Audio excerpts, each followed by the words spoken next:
Tower Day, JetBlue 21 Kilo, Holy Point Bravo 215, right, ready for departure.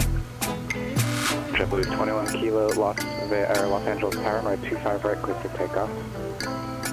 25 right, clear for takeoff, Jet 21 Kilo.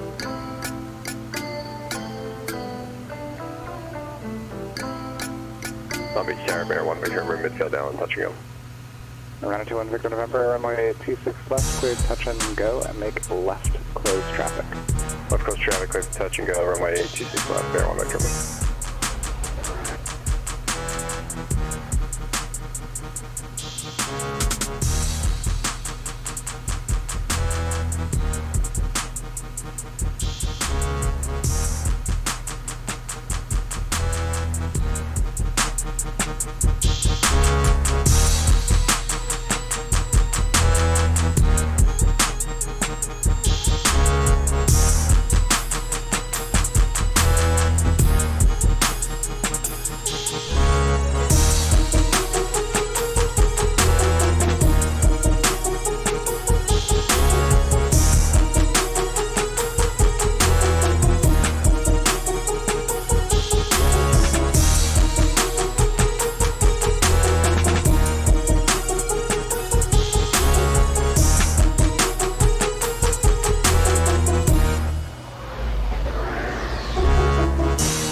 All right, my flying people, here we are again on another stream on the Dre Sanchez YouTube channel. If you're just stopping in, thanks for stopping in. If you stopped in before and subscribed before and liked any of my videos, thank you for that. I ask that you please like, subscribe, and share during this stream. Honey, my wife, I'm here, babe. Love you too. Flight Simulator 4723. Yo, yo, yo. What is going on? Here we are in San Diego for this Monday afternoon. If you're on the West Coast, or evening flight on the East Coast, we are going to most certainly be doing a few different legs here to get it going on. So in the meantime, we are going to go ahead and jump on board. Make sure my phone is put to silent, and we can get going. Hope everybody is well out there. Looking forward to a good stream, and we'll be flying this Boeing 737-800 for Southwest flight 318 full service on over to Las Vegas with one stop in Phoenix. So let's go ahead and get on board here and get to it. First and foremost, even before we file the flight plan, I meant to do this prior to this, but let's go ahead and set up all of our information that we need. First thing we do is going to work on the payload. Of course, we're going to keep it pretty close to a full aircraft today. 35, we're going to do about 35, and just to make it interesting, in each of these sections that requires 36, we want a full aircraft for the most part. And cargo up front will do 4,000 pounds, and cargo to the rear will do 2,000 pounds. And so far, let's look at the MTOW. Everything is right in the middle, so we're good there. And then now, of course, we can come over here and come back here. We need to throw in the fuel. Captain Cooper, how are you doing? Thanks for joining the stream. Always a pleasure to have you on board, my friend. So now let me get the music turned down slightly here. I already did that. Keep it about right there. Got to multitask here when you're a streamer. All right, the fuel that we need is 13,748 pounds, so we're a little bit higher. 13,750 pounds is what we're going to throw in there. All right, 13,750. Now we can go ahead and get that field truck to start filling us up and going from there. Another thing that we'll do before we call for clearance, which I wasn't able to do prior to the stream, is let's go ahead and pre-plan our pushback, which it looks like it's most certainly going to be onto an active taxiway here. And I believe that's Bravo, so before we push, we'll get clearance. Alright, we are going to accept that. Acknowledged. Call me through the menu when you are ready.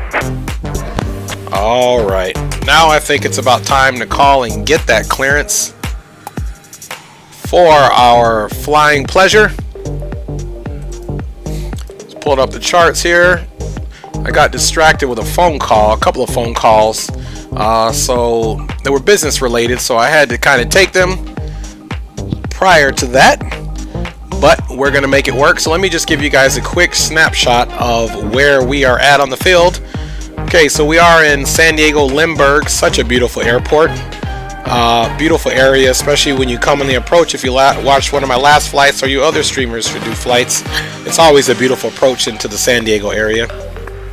So here we are at Terminal 1. Our pushback will have us nose facing left, and of course our taxi will be down here. So let's go ahead and make sure we do have the departure frequency of 125.9 in. You guys know I like to share the love. Okay, so let's go down here and make sure we get 125.9 in.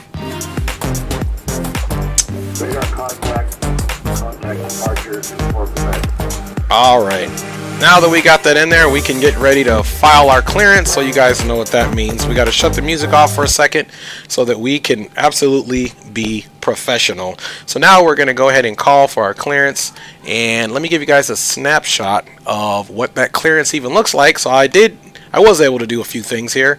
So this is our flight plan. This is the synopsis of the flight plan, if you will. This is our route. As you can see here, we're pretty much traveling northeastern, east for the most part, and then a little bit northeastern here to get up into Phoenix, of course, and then that'll also depend on how exactly we come into the airport based off of the standard terminal arrival. Here's our other information here. We got a cost index of 45 today. Our flying altitude today will be flight level 270, 27,000 feet, going into the Phoenix area, and then from there we will refile the other plan to go into Las Vegas. Whoop whoop.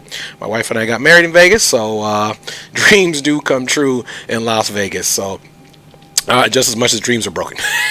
Where the dreams come true, hopefully continue with God's blessing. So there you go. Anyhow, that is our flight plan. So I will be paying attention more or less to the synopsis here, so that he or she will be referencing that, and that's what I'm going to be looking at for those of you that don't know. Alright, here we go. Let's make it happen here. Lindbergh clearance, Southwest 318 IFR to Phoenix.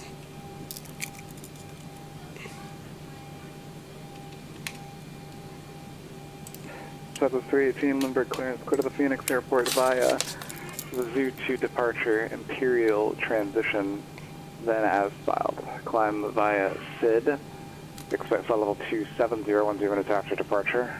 Departure frequency 119.6, squawk tree 444. Okay, cleared to Phoenix via the Zoo 2 Imperial transition, then as filed. Climb via SID. Expect flight level 270, 10 minutes after departure. Departure frequency is 119.6, and the squawk that I got is tree 444, Southwest 318. Southwest 318, read that correct? Alright, so we did get the readback correct. So in the meantime, so that we don't hear too much jibber jabber, let's go ahead and turn. Low approach. 22504 Long Beach Tower, runway 26 left, cleared to land. How will this approach Sherman? Okay, let's get that off there. Alright, looks like we won't be shutting them down, but that is the thing. So tree 444 is the squawk. So before I forget that, let's put it in here. Tree, and then the rest is 4s. Can't go wrong there. And of course that's in there. Now let's go ahead and one thing I do love about San Diego, there's usually no reason to even question which runway we're taking off, because generally we take off on runway 27 from San Diego. Flight Simulator 4723 says no night bots, LOL. No, Flight Simulator 4723, I'm getting better with the night bot situation, but I still haven't mastered that, so I will most certainly be getting on that as I scale up my flying experience for you all. Just typing in the flight number here of 318. And you know what, guys? For the meantime, we can jam out. We don't need to be so quiet here just because we've already gotten our clearance. Alright, now that we have San Diego to Phoenix in there, we can go ahead and most certainly start working on our route. So we're going to look for departure here. And we're leaving on runway 27, of course, and it's the Zuzu 2 with an Imperial transition. Now we can go back to route, and this ought to be a simple situation here because, oh, actually we do have a jetway here, so it's a very short flight, and we're going to take jetway 18 to Bravo Zulu Alpha VOR, and then direct to Hogs. Fix, and then right into the arrival, and the arrival is on the Hydra 1. There you go, there's that transition of Hogs. We don't know the runway yet, so we'll just come right back over to the route and make sure everything looks copacetic. It does. Let's activate that, let's execute that, and go to our performance initialization, and of course we're going to hit that. The reserves today, we're going to say we got 5,000 pounds of reserves. Cost index is 45. Flying level today is 270. There we go. We're going to execute that. It won't be a D-rated takeoff. And we are going to be taking off flaps 15 because remember, San Diego Airport is a very shorter runway. So we want to make sure we get out of here. So we're going to take off flaps 15, and the trim that we need to put in is at 4 on the dot. So we need to come here to our trims, of course. And we need to bring the trims all the way back over to the 4 tick mark. Flight Simulator, I will be streaming soon with X-Plane 11 in my channel. Can't wait, bro. I can't wait to see that too. Flight Simulator 4723. Want to check your streams out as well. Again, thanks for supporting the channel. I'll definitely will be supporting yours in that same fashion. Okay, we've got that plugged in there, of course. And you can see our route is here. Now, he did say climb via SID.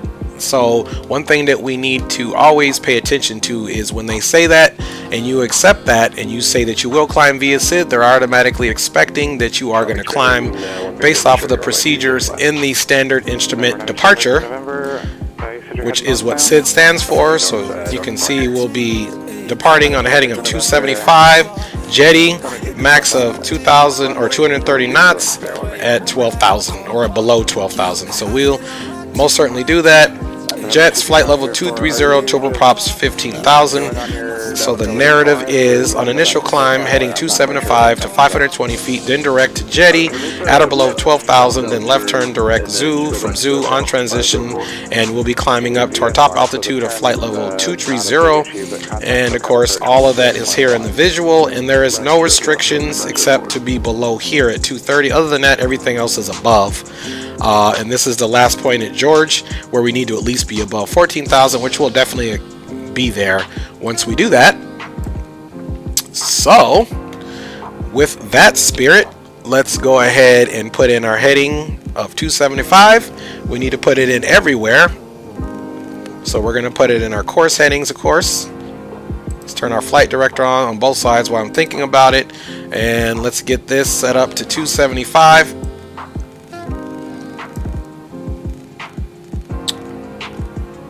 .275, and then of course the most important one would be the heading here. We want to also get that to 275, and our top altitude for this departure is flight level 230 or 23,000 feet. So 23,000 feet, here we go. All right, we've got all that squared away. 23,000 feet. Now on our initial climb, if you can see here, our climb out speed is 133.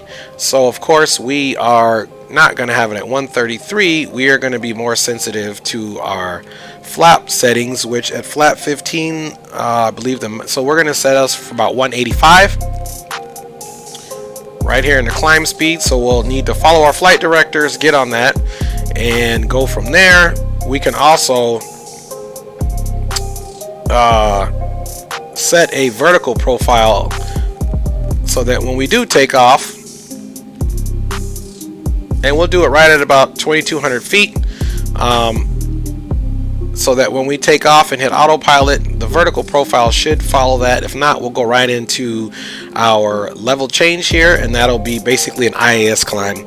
Again, that's why I'm streaming thing. A surprise to my subscribers. Oh, that's excellent methodology there, Flight Simulator 4723. And again, I'll be supporting you on that endeavor. Okay, so we pretty much have everything going here. Let's make sure our fuel is in there. So we got 6 and 6 is 12. Plus 5 and 5 is 13. So it looks like we got the right amount of fuel there. There is no fuel in the center tank, so we won't need to belabor that. Let's come over here to the quick checklist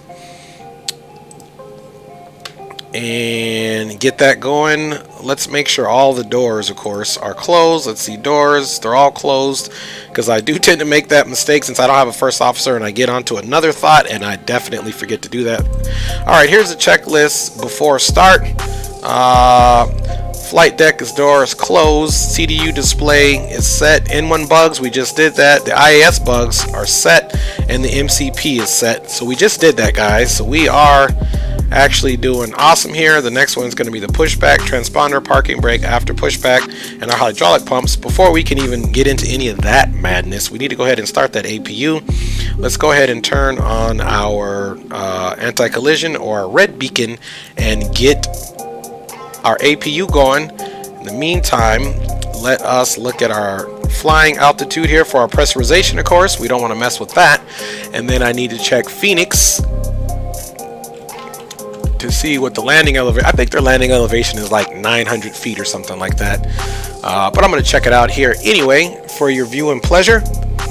Okay, Phoenix elevation is right at about 1,100 feet. So that's the spirit that we're going to put in there. Right, 1,100 feet for our pressurization. Here in a second, this will illuminate because the APU will be available, and there it is as promised. And this will keep going down here. This is the exhaust gas temperature for the APU, which is in the rear of the aircraft. So now we are most certainly off of ground power. We can come over here to our interface here, and we can just disconnect the GPU. Now let's also make sure our parking brake is up, and it is. And let's get some other frequencies plugged in there. That is the ATIS. This is the runway, but essentially I want to change this to our departure frequency just in case. And then as we're pushing back, we will get the ATIS. We'll turn the music off. And this is the runway frequency, and that's the ground frequency. Now before we push back, we have to ask for clearance because we're going to be pushing back onto an active taxiway. Okay, here, who else we have here? Mal Gaming 101, me thinking I'm cool because I know what ILS is, and you are absolutely cool, Mal Gaming 101. Hey, the more information you gain in this life, the cooler you get. So you are cool for knowing that. Thanks for joining the stream. Hope all is well. All right, MCP is all good to go, excluding the ATIS, which we're going to get as we push back.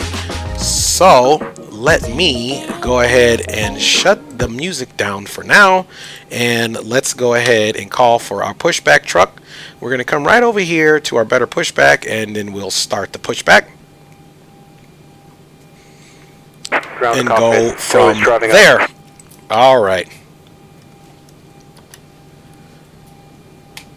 And now that toe's driving up, we have everything here looking good up top. We can turn on our hydraulic pumps now and get our fuel pumps on since it's running off the APU. We don't need any center pumps on, and then we need to also make sure our bleeds are on.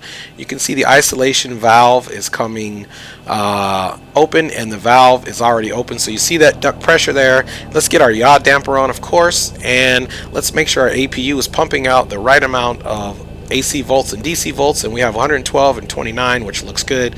We'll double check that again once we get the actual engines on. So far so good. We're multitasking, and now you can hear that. Okay, all coming doors up. and hatches are closed. Ready to connect.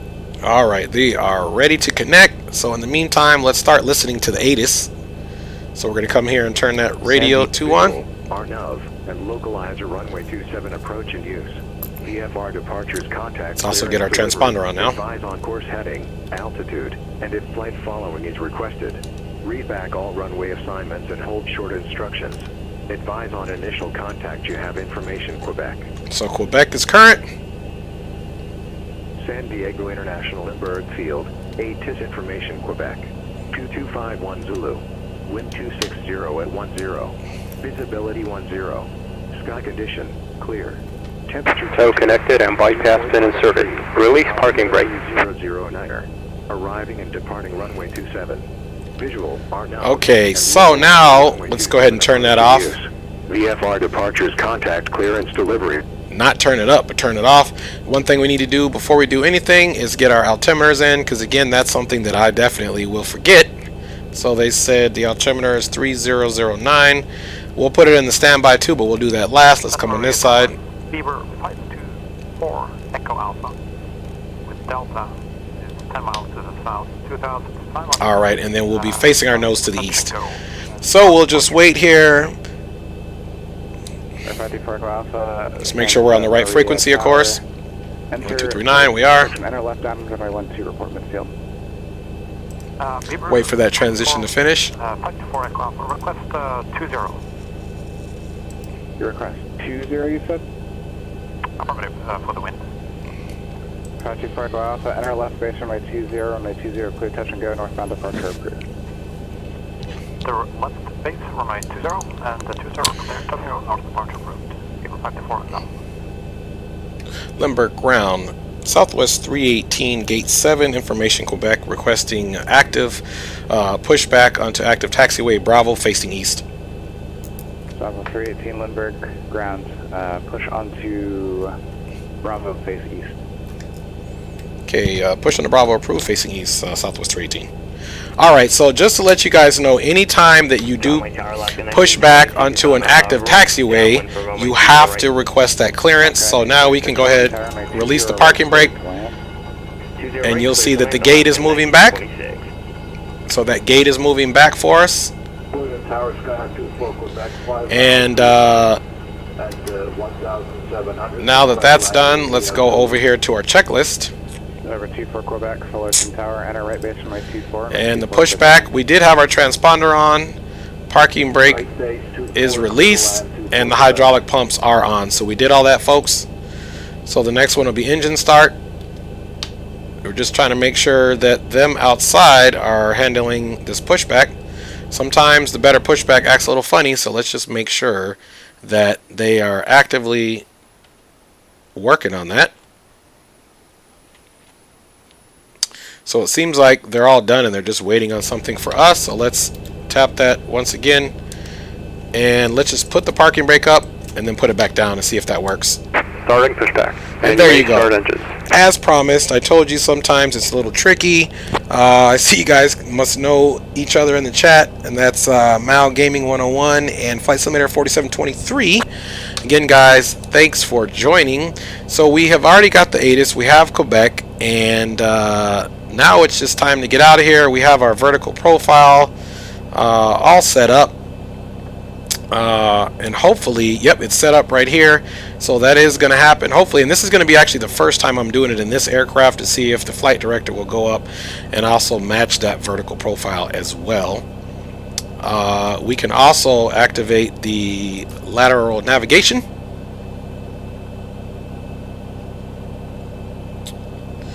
And then once we get into the vertical profile and it looks good, then I'll actually activate the VNAV.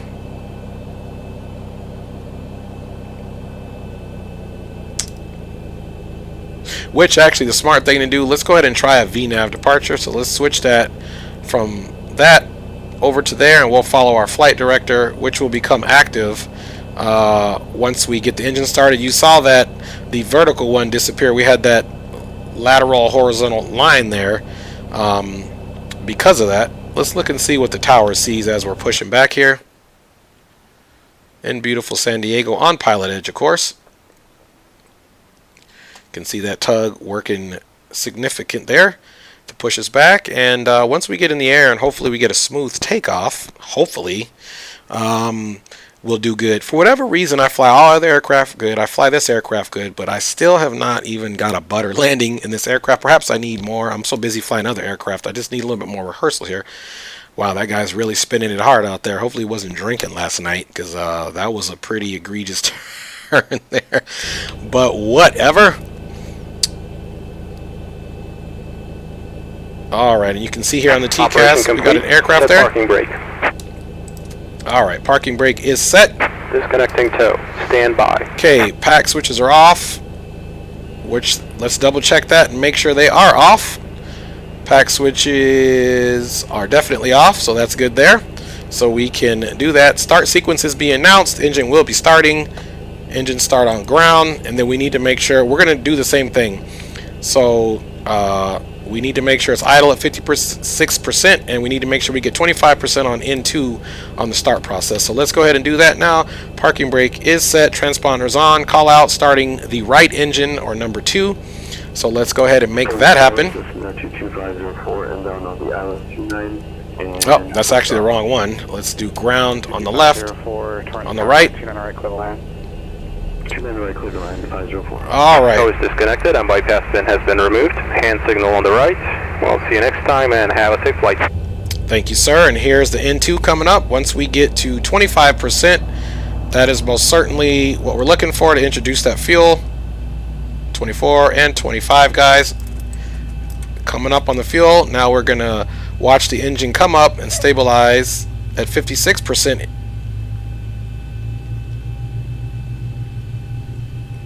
And then you're also going to hear that audible click of the start switch up here. Alright, there's that audible click, and we know we're going to need to put that in continuous, so we'll do that. Now we'll go ahead and start the left engine. Let's do the same thing. We do have rotation on the turbine. These N2, which is the second fan, we'll wait for that to get to 25%, and then we will most certainly introduce fuel. John Wayne Bear, 91 Victor Embers on the practice. Alright, 25% has been achieved. While that's going on, let's get your side, the first officer side, on the legs page. So now we've got both of our CDUs set up. Let's wait for that click. To the right, clear to land. We're going to watch this go from ground to auto when it's ready. Floyd Tower 24 Quebec, clear of runway 24, holding short. Alright, we're going to put that on continuous, of course. And now we're going to go up top and we're going to connect the generators. APU can now get turned off. Let's close the bleed. Let's close the isolation valve. Let's get the packs to auto. And let's get the APU off. And of course now let's double check our voltage. Generator 1 looks good. Generator 2 looks good. We'll leave it on that. We can now turn our probes and pitos on and our window heat here, as well as our trim air. And everything else, packs are on. Isolation valve is to auto. APU bleed is off. The pressurization panel is set. We have our fuel pumps on. We don't need the center because nothing is in the center tank. We have our hydraulic pumps on. Everything looks good. Let's go ahead and make that call to let them know we are about to go. And everything up top looks good for now. Let's go ahead and come down here, finish our checklist so I don't forget anything. Alright, we did those. Engine start switch is off. Start valve is open, which we already did all that. Starter cutout announce. After engine is stable, start the other engine. We did that. That checklist is complete.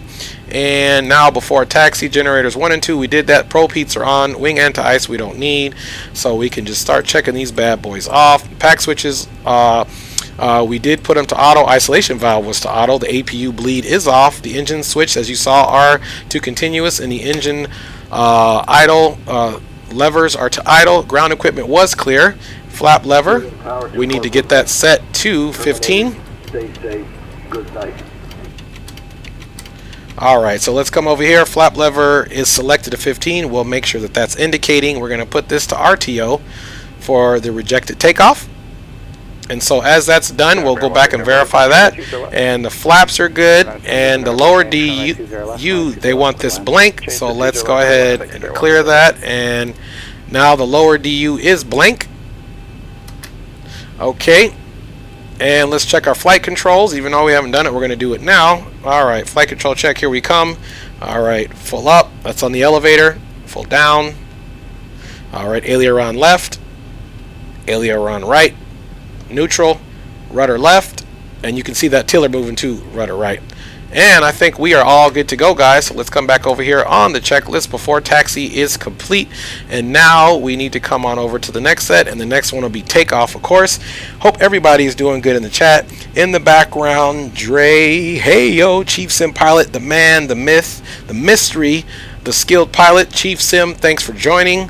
Your ears should have been burning. I was talking to one of my friends who you remind me of. He's a little bit older version of you, I'm certain. And man, it's good to know you. Alright guys, so without further ado, the only last thing which we can do in the air, I'll brighten the cockpit up. That way in case anybody else is over here, we need to hurry up and get out the way. And we'll also come over here and lighten things up as well. There we go. Limburg ground, Southwest 318, already pushed back on Bravo, facing east, information Quebec, ready to taxi. Southwest 318, runway 27, taxi via Bravo. Runway 27 via Bravo, Southwest 318. Alright guys, I think we're ready to do it. We actually did the checklist today, because last time I flew this airplane, I called myself doing flows, and there was no checklist adhered to. Alright, taxi power being thrown in. You can hear those bad boys roar up a little bit. And again guys, welcome aboard flight Southwest 318, service from Lindbergh, San Diego, all the way to Las Vegas with one stop in Phoenix. So I say to you, if you are traveling all the way to Las Vegas, when we get to Phoenix, stay on board. We'll be doing a quick flip, getting our flight plan in, and getting ready to go.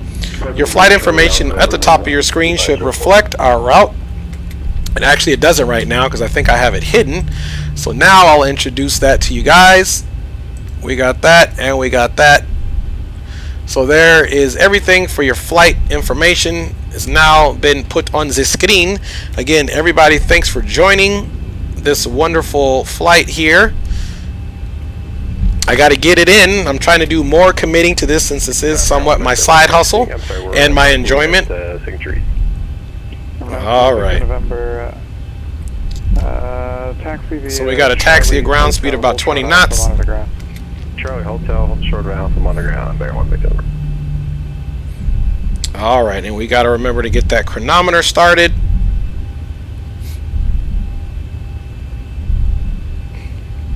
Alright, and this scenery, I think is Mr. X scenery that I downloaded. It's beautiful. You can see over there in the harbor area, you can see the aircraft carrier, a couple of cruise ships off there to the right, which they pretty much stay there for the most part, especially prior to COVID. They did anyway. Let's see if we can get a little bit further look back in the seat. There we go. Trying to see what's going on with this bad boy. Alright, so we'll get to the whole short lines and we'll be good Samaritans today. And like I said, we will do the checklist. Hopefully I make everyone who normally flies Boeing 737s proud. Again, disclaimer, I normally do not butter this. I usually get a hard landing, which is in the -3 feet per minute, which is still a realistic landing, or the 2s. So I'm just making that disclaimer. Let's see if you guys can make me a better lander today. So vamos a aterrizar mejor hoy y vamos a hacer todo este stream en español, empezando desde ahorita hasta el fin. Just kidding. Just messing with you guys. Alright, the flight attendant is asleep on the job and I want my free peanuts. Absolutely. My boy Marcus Robinson, I call him my big brother. I also do a lot of work with him. Thanks Marcus for checking us out on the stream today. I know you're extremely busy, so I appreciate you. And again guys, we are looking for a somewhat decent flight today. If anything goes wrong, you only have yours truly to blame. That's me. So you guys need to keep me in line so that we can land. I don't want you guys wasting your time for a bad landing or 2 bad landings. So we're not doing any American Truck Simulator today. Today's just Monday night flights. I'm going to try to incorporate that into my stream schedule, which I don't really have one established yet, but I plan to. Alright, so we are going to come right over here, full length of the runway, and then we're going to stop and do our final checks, folks. Because again, we are doing checklists today. Let's go ahead and set that parking brake, And we're going to come over here to the checklist before entering runway. So let's do all this. Departure, runway clear. We're going to verify that. Strobe light we'll have on. So a lot of this stuff, we're just going to read it, but we can't do it into the air. I don't have a first officer. So in the meantime, let's go ahead and switch over to the tower frequency. Let me verify that that is the tower frequency, folks. It is. And our departure frequency, if you guys remember, it was 119.6. 119.6. So there you go. We've got everything put in, transponders on. There's no excuse for us not to get out of here. Check the chat, and I'll talk to you guys more in the air, and hopefully we get some jams. Lindbergh Tower, Southwest 318 on Bravo, holding short runway 27, ready for departure. Southwest 318 Lindbergh Tower, runway 27 clear for takeoff. Runway 27 clear for takeoff, Southwest 318. Alright guys, so let's go ahead and make this happen. We're going to turn on all of our lights. We forgot to turn the taxi light on, but that's okay. It's daytime, but we still have it on. And everything up top is on, and now we need to go ahead and hit this one for the cabin crew. Alright guys, here we go. Part of the checklist is to make sure final is clear. Final is clear if you look off to the right. Okay, the cabin is secured. Alright, cabin is secure, and so far the runway looks clear. Let's go ahead and start that chronometer.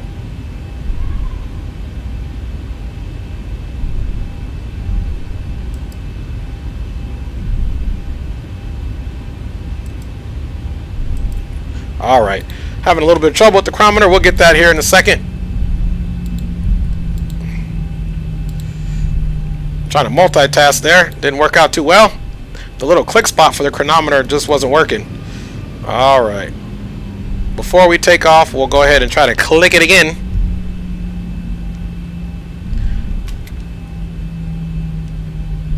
Alright, come to a little roll here. Alright, there we go, guys. And let's do what we came to do. Stabilizing at 40%. Takeoff power is set. With information tango, request airport to Mojave. Airspeed is alive.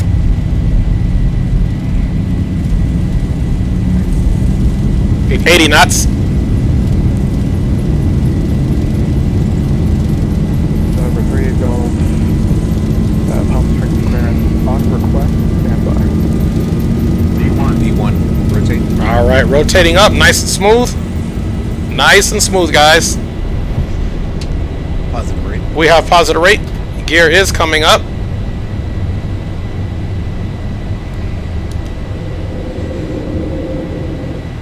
Alright. We're just going to fly it, and now we can go on over to the autopilot. That was a pretty nice smooth takeoff. Gonna go one stage flaps up. Over to departure, Southwest 318. Alright, so that's going good. Let's go ahead and switch over to departure. SoCal departure, Southwest 318 is 1,300, climbing via SID. Alright, flaps coming up. Alright, we have radar contact, guys. Let's go ahead and turn those taxi lights off. Taxi lights are off. We'll leave the runway turn-offs on for now. And we can go ahead to flaps 1 now. The aircraft is going to pitch down, pick up some speed. You can see that happening there. Now we can go flaps clean. And we can turn our rejected takeoff off, and let's go ahead and make sure we put the landing gear in the full off position. Alright, landing gear is in the full off position. Aircraft is continuing to climb, following the autopilot and our vertical navigation speed. So that was definitely an awesome rollout there, guys. We handled it. We put nice even pressure on the stick, the flight controls to get up, and now we're over the water. Let's just keep that view there really quick while the aircraft does what it does. Hey everybody, thanks for joining the stream. We are most certainly rolling, and I think here in a second, once we get turned around, we can go ahead and get some speed on, or some music on rather. And let me make sure the flight controls. Alright, so I can see I'm going to need my flight controls up to the max already. The actual flight controls should have disconnected. Let me just go ahead and throw in full power. And let's get that. Here's the reason why. Let's get that auto throttle in there. And there we go. Now that's what we want to do. So that was a perfect transition on over. Kept our speed where it was supposed to be, and you can see these little magenta diamonds is basically, especially on the vertical profile, is where we want to be. So now you can see the aircraft keeping that speed of 250 knots below 10,000. You can also observe here on the TCAS there's another aircraft here below us, 4,400 feet below us. So there, he's a no factor. And we are doing good, folks. Let's get us a little flyby here.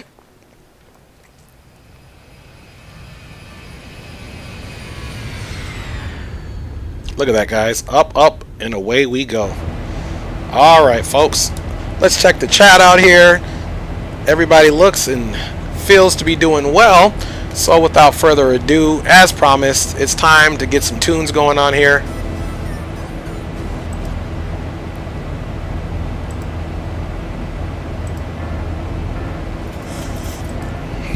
All right, let's see what we got going on here. We are above 10,000 feet, so we can go ahead and extinguish those lights. Off and off, off and off. Thank you for flying with us today.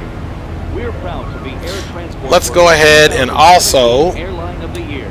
Increase this range so that we can see what's happening.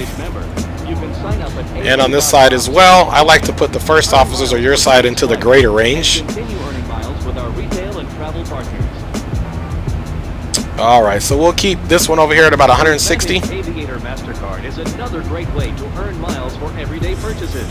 You can see the aircraft continuing, gaining speed. All right.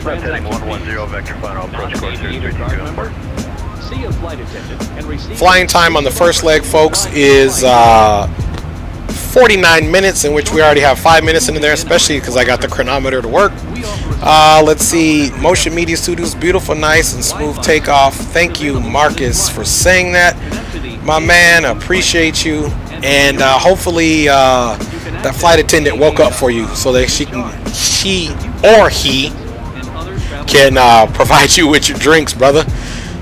There we go. The cockpit is still looking a little dark here on my end. Let me brighten that up a little bit.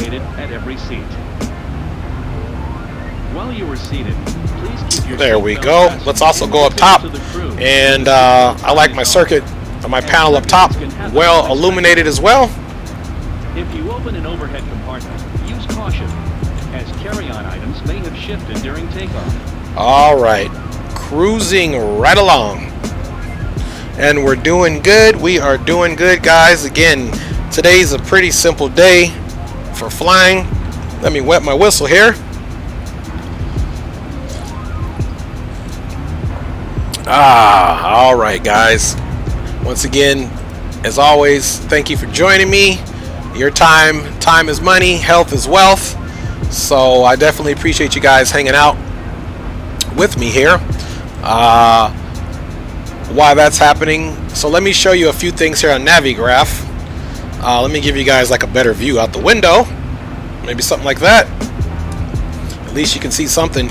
So on Navigraph, one thing that you can do with this, right now I just have the route direct, and you can see here our magenta diamond representing our aircraft. Let's take a look at this little turn here and make sure aircraft is doing what it needs to do. We always got to monitor it. And then we'll get into finishing that checklist. Once we get to 18,000 feet, we will most certainly be putting ourselves into the standard pressure. Let me wait to that before we get our Navigraph back open. Got about another 600 feet to go until our transition altitude here in the United States. Southwest 318, connect LA Center 124.62. LA Center 24.62, Southwest 318. All right, 24.62 coming in.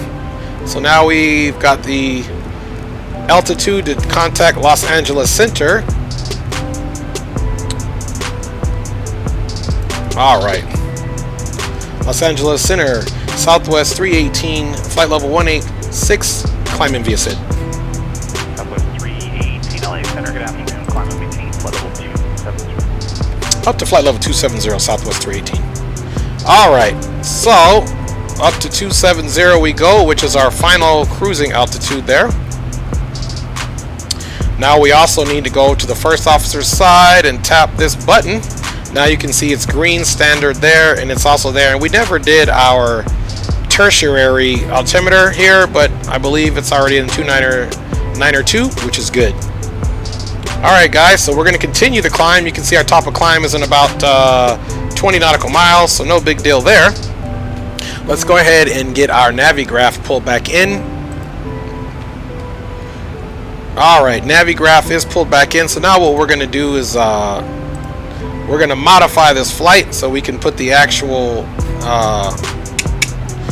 right waypoints in there. And the way you do that, we're just going to type in the route here, and then it'll reflect our route the way we want it to. And hit save there, and then now you'll see we're right on course. There we are right here, folks. So now that I put the route in, you can see we're exactly on the course that we filed, and we can see there's not much of a cruising time because the departure starts, or the arrival starts here, and then it'll depend on what runway that we're going to land on. So we will most certainly be figuring that out. In the meantime, let's go ahead and ding the flight attendants for the service.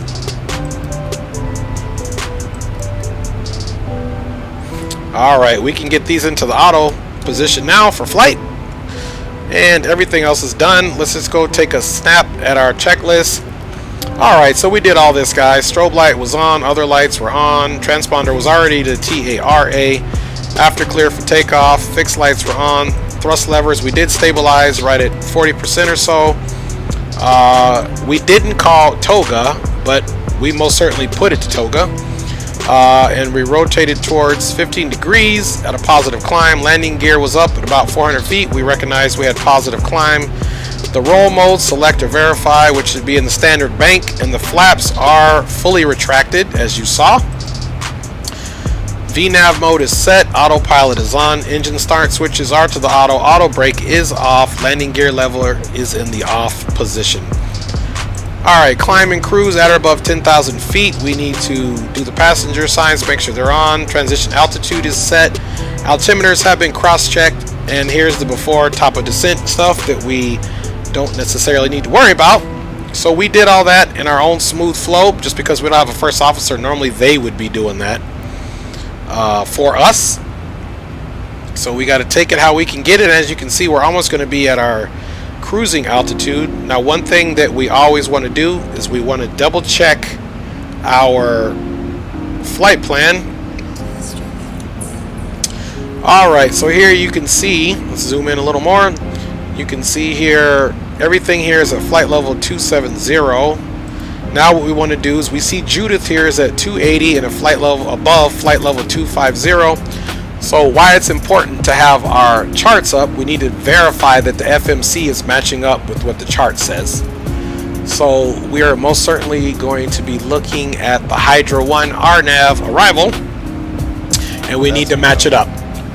Okay, so we see these here. We'll reference these on the other side too, so that we don't have to worry about that. Let's go ahead and put this into the legs, and then we'll verify that. So we said the only notable waypoint really was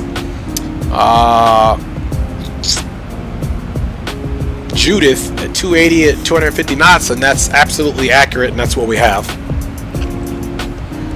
If you come take a look here, we are coming from Hogs. Here's that Judith at 280, and then you hit Hydra at 265 between 19,000 and 15,000 feet. So let's make sure that is a true story. So we're going to come down here, and you can see that's what it is. And then Gila is the last waypoint until we start figuring out our runway arrival, which we can also, let's stay ahead of the aircraft, and what we can do now is actually type in the actual ATIS. Well, actually, if you come back here to that same, we stay here, the ATIS is 2757.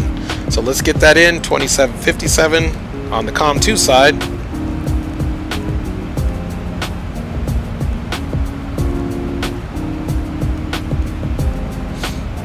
Alright, so that's going to be the ATIS. And one thing that I always like to do as well, I also like to get that tower frequency in there. Which this won't tell you the tower frequency, so we have to go on over here to airport information. So this is for Phoenix. And the Phoenix tower, I'm assuming, will be coming on 26. It'll be 18.7. So we can throw that in there. And then if we have to change it, we'll change it. Alright, there you go. For a second there, I thought I was on my way to Las Vegas. I had to remember our first trip is on over to Phoenix.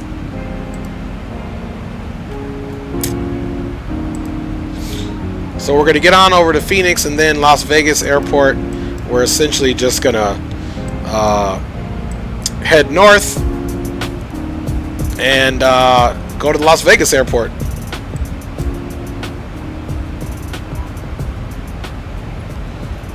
Which is right over here. There's McCarran. So once we get to Phoenix, we're going to do another flight, which will be northwestern. Right now we're sort of northeastern, then we'll catch our flight and go more northwestern based. For our next route, we're going to check some winds and stay gainfully employed here while we cruise. Alright. Little Jazz was coming in. It was coming in super light. Alright, folks. We're cruising right along. And let's look and see how long we have to go to our top of descent. Top of descent is only 114 nautical miles, which is 006 Zulu, which roughly is about 15 minutes until we start descending. So super short flight on this first one. Hopefully we have a great landing. The gate that we're pulling into Phoenix is Charlie 13. So if we essentially want to take a look at that before we start looking at the winds, based off the fact that we may be coming in on this runway 26. Now we can look at the gates, parking gates, Charlie 13.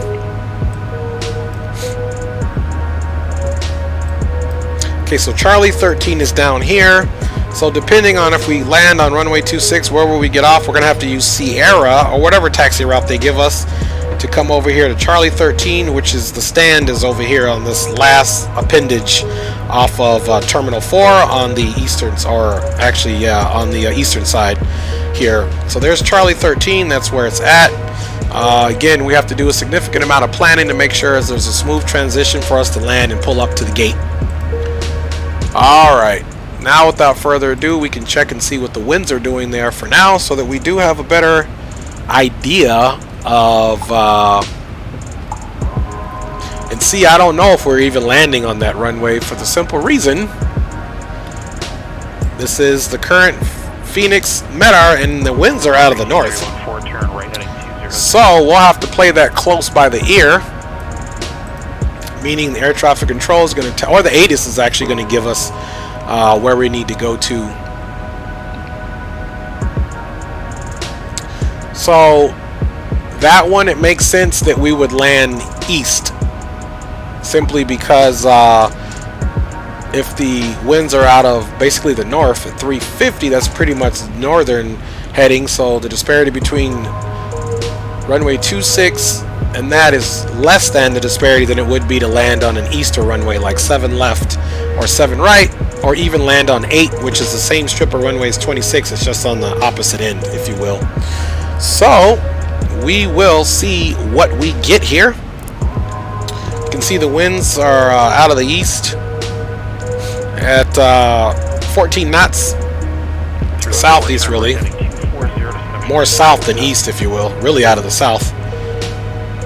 But because we're traveling in east and the winds are out of the south, that's why the arrow's pointing this way.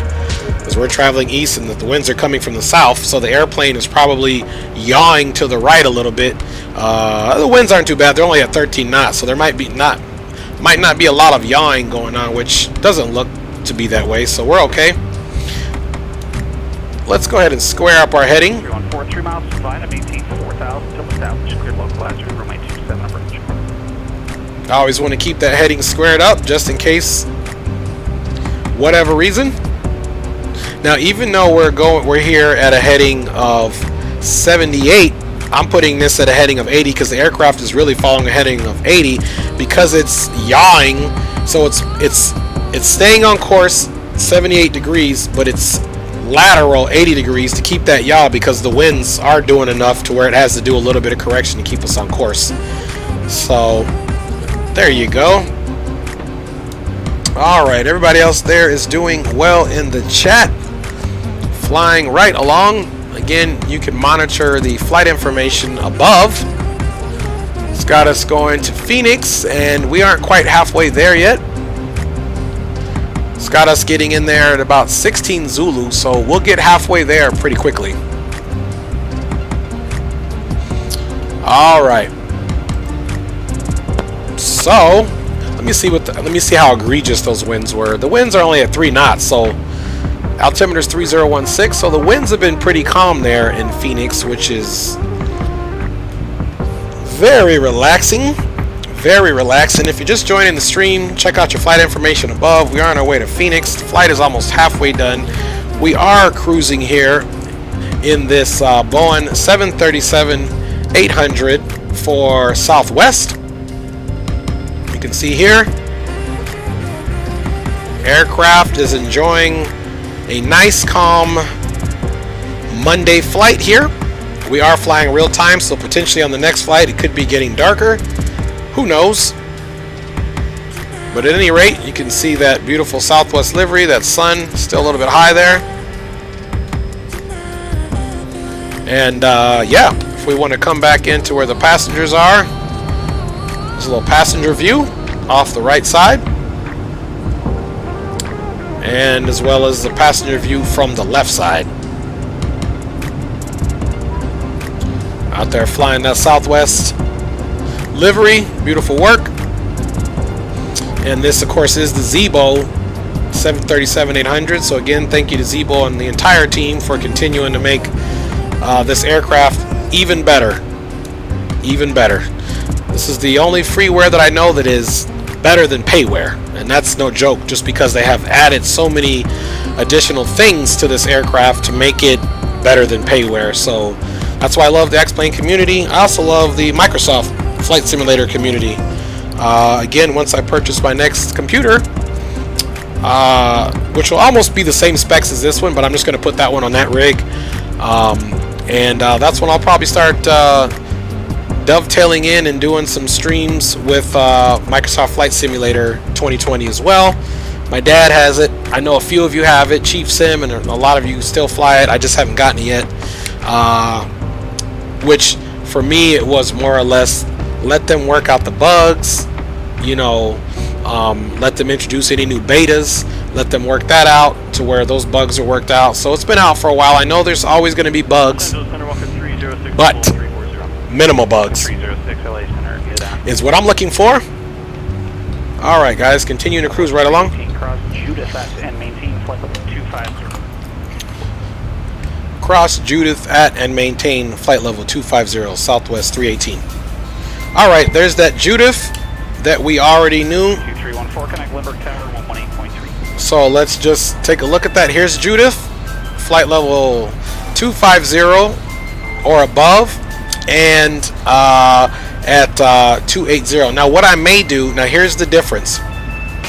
He said to cross Judith at flight level 250, which means that I'm going to need to control that because the aircraft may simply decide to be above flight level 250 at that point, which let's take a look and see how the aircraft's going to do. And we can get relatively closer to Judith. But now here's something funny as well that we'll notice, and that's why you have to pay attention to your aircraft. So we're supposed to cross Judith, which is here, at flight level 250, but the top of descent isn't until after Judith, and that's why I say that some things you need to pay attention to. So let's try to do something here. Let's try to trick the aircraft. I don't want it above, I want it at. So let's try doing 280 and see if that moves that mark. And I want at flight level, not above. I want it at 250 for Judith. Let's execute that. Now let's go and look at our top of descent. Bug. Okay, so we fixed it. So now you can see that instead of just allowing the plane to do what it wanted to do, now you can see here prior to getting to Judith, and this looks closer than it is. You got to remember this map is expanded to 40. I'll expand it here in a second to show you. Here, let me just do that now. So let's just say we were at 10 nautical miles, what the map's going to see, which we wouldn't be able to see it, but that would see how it's changing the range. So it looks closer than it is. But so that we can see it, I need to have it the way it is now. But you can see now we can allow the aircraft to fly the descent using the vertical navigation because we've adjusted that. But you always have to be careful of that to make sure that you don't allow the aircraft to do something that it's not ready to do. Alright, so now in our MCP we are going to type in the target altitude of flight level 250 so that the aircraft will automatically start descending once it gets to that top of descent, and then maintain that flight level 250. Let's come here to the checklist before top of descent. Modify route for arrival, and that just means that if we need to modify anything before we go down, this is where to do it. So hopefully we can get the ATIS beforehand. If not, we won't be able to do that. Alright folks, so that is in. What we got here, I had a flight 2 hours ago. I was flying the 747 for Atlas Air. Captain Cooper says, Captain Cooper, I hope that flight went well. Quick question, did you stream that? Is that something we can watch, or did you just do that flight offline? I love flying the Queen of the Skies, or the 747-800, the freight version, and the cargo version, or the passenger version as well. And that's another airplane that I find it hard to get that butter. I've only got great landing in that one, so that's another one that I need some training with. But I like to fly such a variety of aircraft that the ones I need training with, I never really get the training on them until I fly them again. But I do need to take a day and do a couple of flights, even on this one, you know. So I'm setting the expectation out there. If we get anything better than an average landing or an acceptable landing, then that's good. If we get a hard landing but not an unacceptable landing, that's kind of the normal with this aircraft. So we'll see. We'll see. The winds are pretty low, so I'll probably won't be landing at full flaps. Las Vegas runways are long enough. So Southwest 318, connect to Albuquerque Center, 128.45. Albuquerque Center, 28.45, Southwest 318. Alright, so 28.45.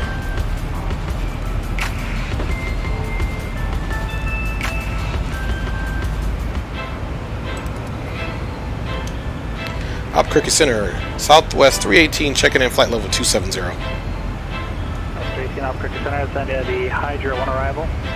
Runway 7 right transition, Phoenix altimeter 3013. Okay, 3013, we have a, what was that transition for the runway, sir? 7 right transition to be the Hydra 1 arrival.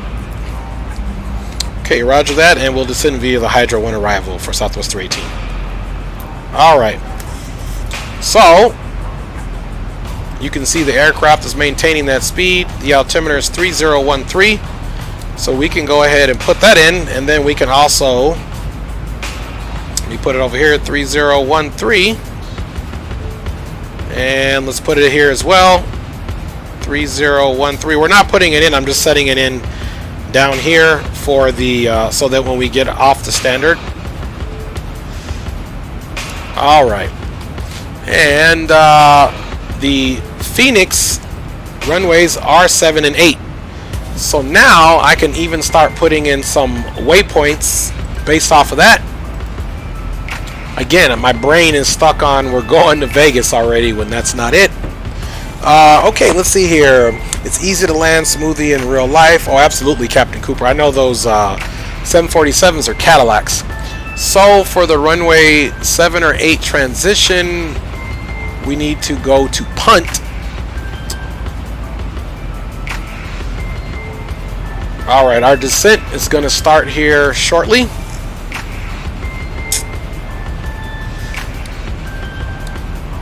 Alright. And then since we do have the actual descent instructions, we can go ahead and put it all the way down to 5,000 so that the aircraft continues to descend down as it should.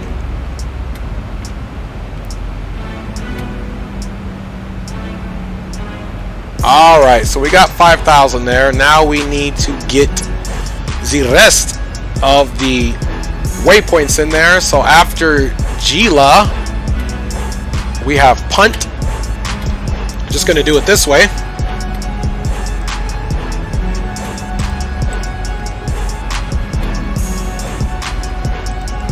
And there's a reason why I'm doing it this way.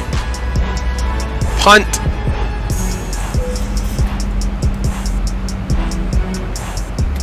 After punt, we're going to do tyke. That's T-E, oops, drag is required. Let's see, T-E-I-C-H. Let's add that one in there quick. Execute that. And there'll be some things I'm switching here. And we're doing good on the speed. Aircraft is maintaining that. Let us keep rolling here, and then Tesla.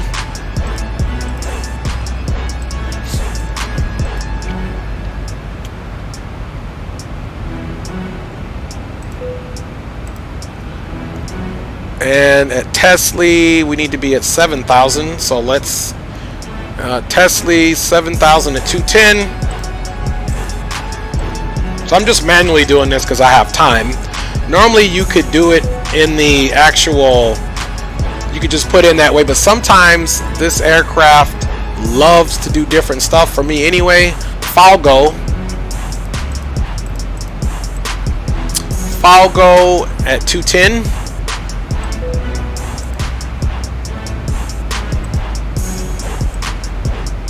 And Falgo needs to be at 6,000. So I'm just manually putting these points in, guys, which again, there's another way to do this, but I'm choosing to do it this way right now just because I don't have to worry about if the aircraft's flight plan gets lost or something, because every now and then I make these changes and it'll disappear what I'm looking for. So it's KJOR. There we go, and we'll keep that. KJOR is going to be at 210 at 5,000.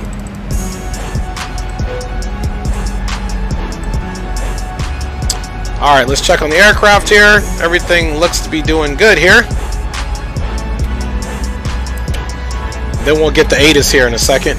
Alright, another thing we need, this tyke is supposed to be 210, and I'm gonna. Oh, that's good. Punt. And punt is fine too. Alright, so we're doing good here. Everything else is where we need it, so I'm liking that. Here in a second, we are going to get the ATIS. Alright, chat looks good. And let's go ahead and see if we can hear this ATIS. Walker 387, NorCal approach 135.1. 135.1, Walker 387.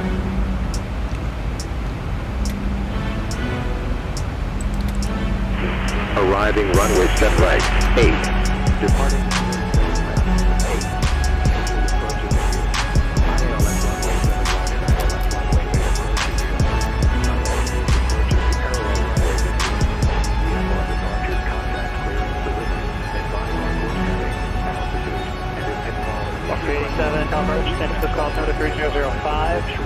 Information Victor current. On initial contact, you have information Alpha. Alright, Alpha's current. Roger, expect the visual approach runway 19er right. So in their ILS approaches. So, speed is doing good.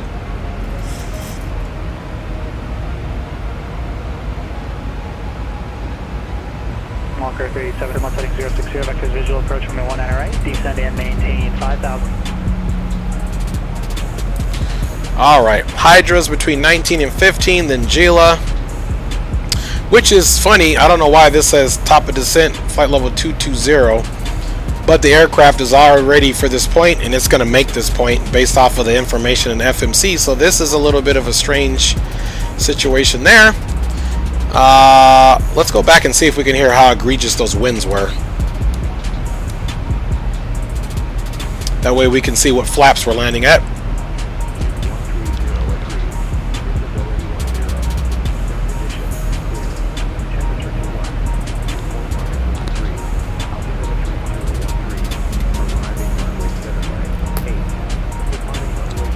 So winds sounding like they're at about 3. So because of our gate assignment, we are going to hope for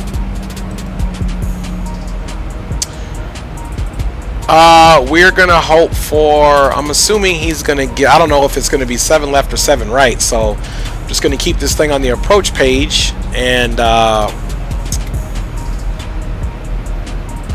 cool thing is there's transition from Tesla for both of them.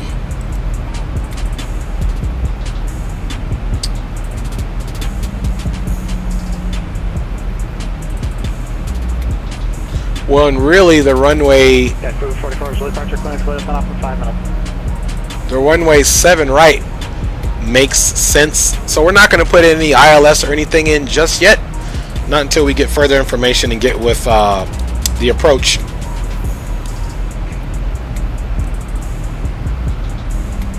Alright, so we have passed that transition altitude, as you can see, so we're gonna do it on both sides. And now we can put it here as well. 3013.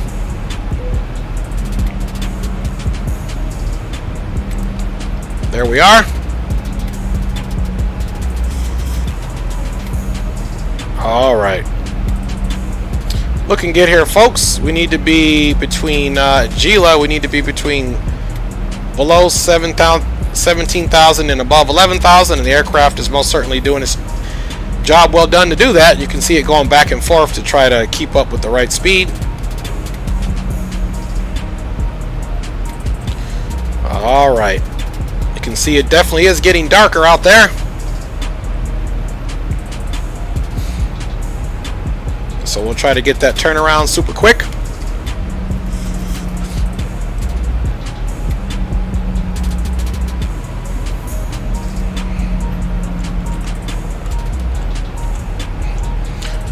Alright, Captain Cooper and everybody's looking good in the chat, so no worries there. Alright, just now getting the flight plan ready for our next one is what I'm doing while you guys are enjoying that wonderful scenery. Aircraft looks like it's doing good.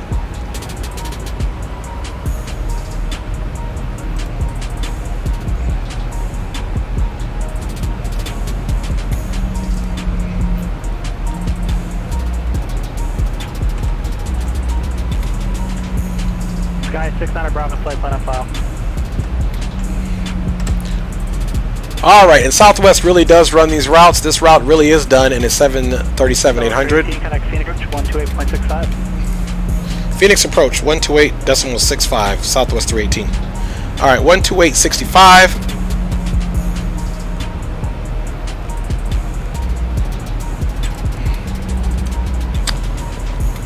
Phoenix approach Southwest 318 is 13,800 descending via the SID, and we have information Alpha at the field.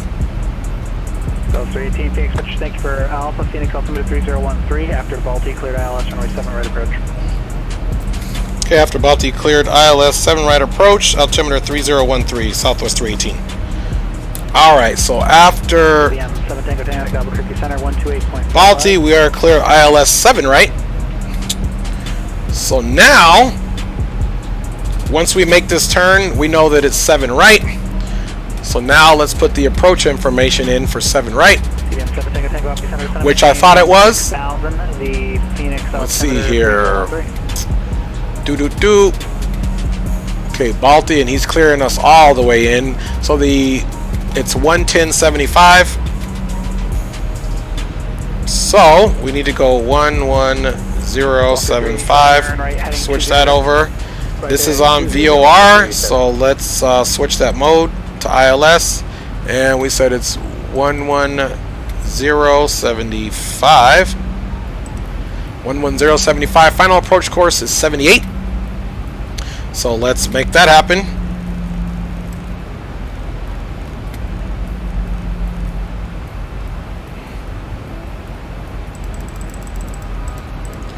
There we go. Let's put this on our current heading. And let's also, and then don't forget guys, we are going to also change that standby frequency. Remember we set it up for the other runway, which it's not. So there you go guys, we have that in there. Now that we are on a direct heading, now I'm going to put this into the heading mode for a reason. So now that we can come in here, and let's clear that message out, and then we'll get that. Let's go departure arrival. ILS 7 right. This is not Hogs. Bravo. It's just practice run. And do. So let's execute that. Legs, Kagor. Then after Kagor, we're going to do Balti. Yep, which is perfect. This is a perfect, easily approach. Then we're going to execute that. Now what we can do, folks, we come right back up here and put it right back into the lateral navigation. And now you can see we've got our full approach set up, really. You can look at it. It looks pretty succinct. Brings us all the way in. So, okay, aircraft definitely now does need some help slowing down. Let's get our auto brake to 2. And that runway touchdown elevation is 1,116. So we're good there. Alright. Now we can come over here to the initial ref, and we are going to be landing at flaps 30. So 80, 110.75. ILS 7 right, 110.75. Let's make sure we got that in there. 110.75, 110.75. This one is saying the approach course heading is 80. So let's make that happen. Let's agree with the plane. And we are doing good, guys. Not bad at all. Aircraft is definitely doing its best to slow down. Those speed brakes are out, as you can see there. You can see that speed brake out there, and it's doing its darndest to slow us down. We are below 10,000 feet. We didn't catch that. Let's get all of our landing lights on. And there's not much music going on now, but there is some, so let's shut that down. For the professionalism. And also the tower frequency for runway 7 right is 120.9. So we can assume that's our 120.9. 120. Yeah, decimal 9.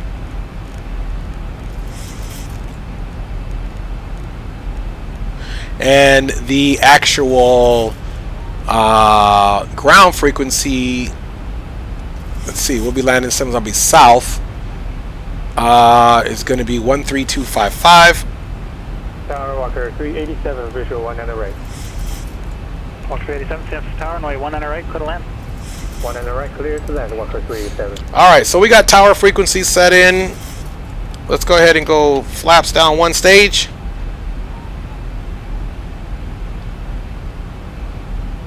There we go.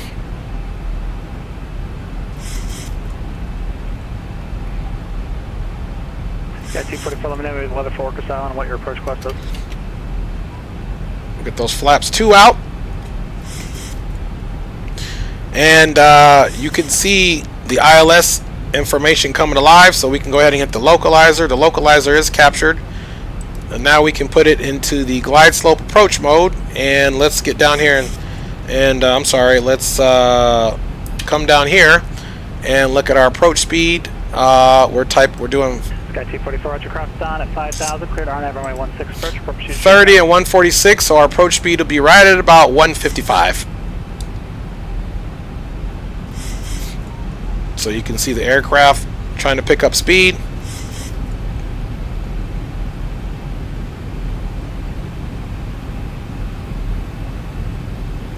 And I'm going to go ahead and just take the speed over. 1,000 to go. And we don't need to worry anymore about this because the glide slope is going to come in automatically. So guys, here we are. We're getting close. You're still logged in at Sky High Center Bravo. If you follow the flight plan, you still All right, let's do a quick checklist here. We don't need this checklist anymore. Let's go back. I didn't realize that. Okay, thanks. Approach checklist, landing flaps, fixed landing light, passenger signs, altimeter, everything is set, RMP. Let's go back, landing ILS. Approach roll mode, that's been armed, localizer's been captured. The glide slope is getting ready to be active. Land indicator, we'll get all that stuff there. Again, this is what you need a first officer for. You can see that glide slope coming down now.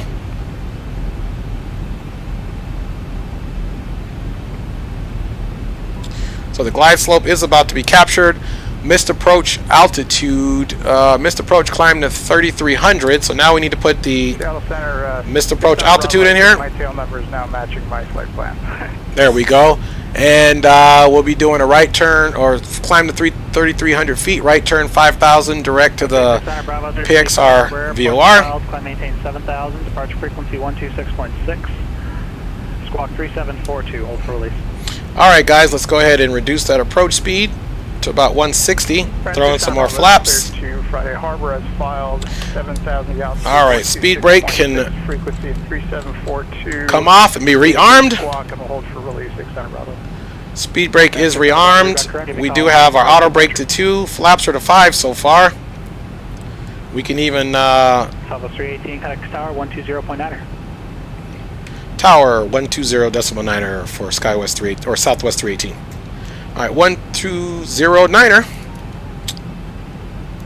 Phoenix Tower, Southwest 318, ILS 7 right. South 318, Phoenix runway 7 right, clear to land. The wind's 1303. Alright, cleared to land, 7 right, Southwest 318. Alright guys, those winds are not doing bad at all, so we can actually bring our approach speed right down to 151. The aircraft is continuing its descent. You can see we're bleeding speed, and we're almost to the last waypoint. So we're going to go ahead and just going to get our landing gear out now. Get our flaps to 30 and have a nice little approach speed here.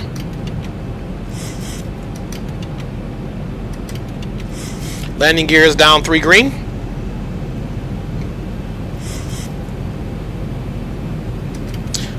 And approach flaps are set at 30, indicating at 30. KBM 7 Tango Tango, Phoenix approach 128.65. Alright guys, this is where it gets real. Let's do this. You can see Phoenix there off to the left. Tango level 1 to 6,000, and we have alpha, no specific approach. All landing lights are on. KBM 7 Tango Tango. Let's go ahead and get this to continuous in case we got to do a toga. Looks like the visual for 7 right, 7 Tango Tango. Alright, somebody's getting the visual for 7 right. So everything's done, folks. Everything is looking good. Let me get my throttles up to where they need to be. And autopilot and auto throttles all disengaged, folks. It is our aircraft. Everything is good to go. Alright, folks.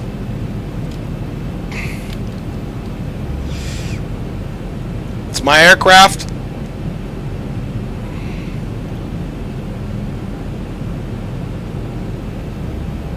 Very calm approach here.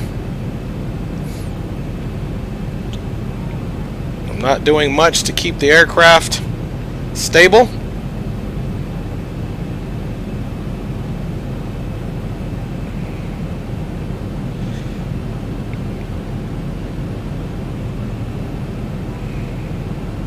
Keeping that speed right around where we need it to be. Walk Walker 387, taxi Golf and Alpha, monitor ground. Golf and Alpha, and monitor ground, and we're going to... Alright, 1,000 to go. You can see on my primary flight display the 920, 900. That's the actual feet above the ground. Walker 387 Ace, taxi signature via, let's do Golf, Bravo, and Delta and Charlie. Cross 28 left, 28 right at Delta, and monitor ground. Golf, Bravo, Delta, Charlie to signature, and cross. Keeping that approach speed right where we need to. Delta, Walker 387 will monitor ground. 500. TBM 7 Tango Tango, fly heading 00, descend and maintain 6,000. Alright, we're almost at our VREF here. You got blocked there, all I heard what for the heading was something 00. TBM 7 Tango Tango, heading 00. 200 to 17, 6,000, 7 Tango Tango. Duke 626 November, maintain 12,000 at the Glacier Park, altimeter 2998. 100. Descend and maintain 12,000, and also let me know when you have the 50, weather and what your approach 40, course is. 30, 20, 10. Alright, we did it. Alright, reversers are out. We got a butter, guys. My first butter ever in this aircraft. You guys did it with me. 80 knots. Alright, reverse free. Sorry about my controls here. I don't know what's going on. But let's get off here. There we go. That was Remain seated with your seatbelt fastened until the seatbelt sign is... Alright. And keep the aisles clear of all carry-on. Okie dokie. We are kind of off the field. That was... My controls kind of messed up there for a second. When you open the overhead... Alright. Be careful, as items may have moved in flight. And thank you for choosing American Airlines. Alright, thank you for choosing American Airlines. Alright. So we got everything going on here. Phoenix Tower, Southwest 318, clear of runway 7 right. We are taxiing today to gates Charlie 13. So 318, text marking Foxtrot, Foxtrot 9er, and cross 7 left at Foxtrot 9er, contact ground 132.55 on the other side. Okay, we'll go ahead, taxi Foxtrot 9er, cross runway 7 left at Foxtrot 9er, then contact ground on the other side, 132.55, Southwest 318.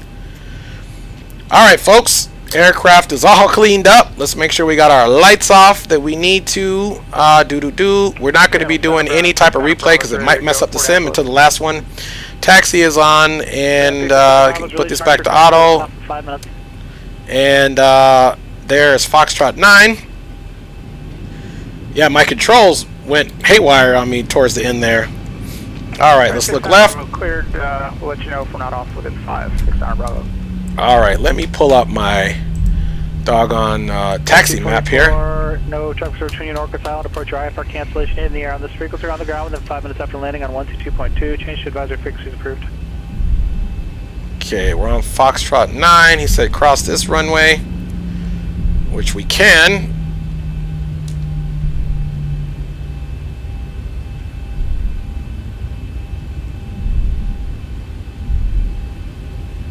Alright. Let's go ahead and cross this runway now. Nice and easy. Look left. Look right. Duke 626 November, Roger. Cleared direct Scott at or above 10,000 and cleared ILS runway 2 approach, circle runway 20. 32. Alright. See, 13255, that's it. Phoenix ground, Southwest 318 on Echo 9, clear of runway 7 left. Go 318, taxi Echo Gate Echo, Sierra and Delta. Okay, Echo Sierra Delta to the ramp for Southwest 318. Alright, so now we need to go right here.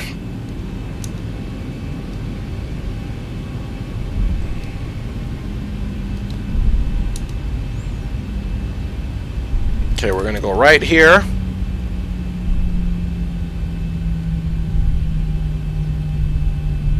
Said Echo, Sierra, and Delta. Okay, got it. Alright. So Echo's the next taxiway, then we'll turn right onto Delta. So we're on Echo now. You can see that sun's getting lower.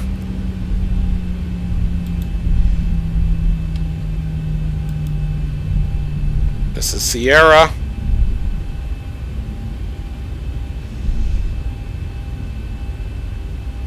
And this is Delta.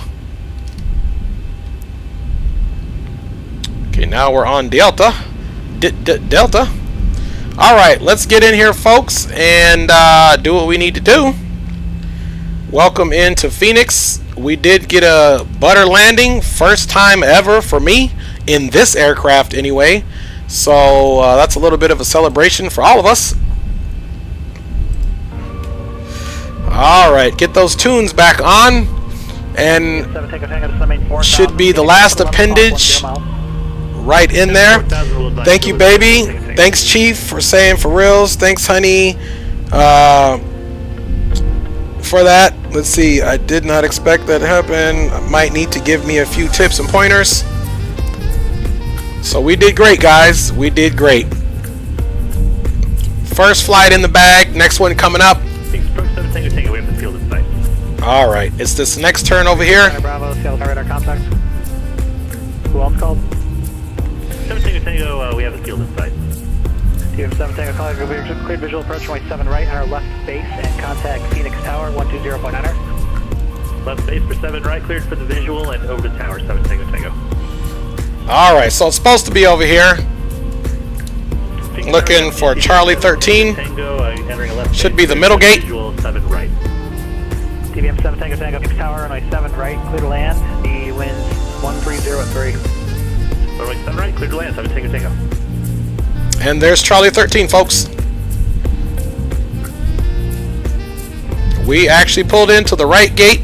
Charlie 13, you can see it right above the taxiway. Or the skyway there. See that Charlie 13 right on the building.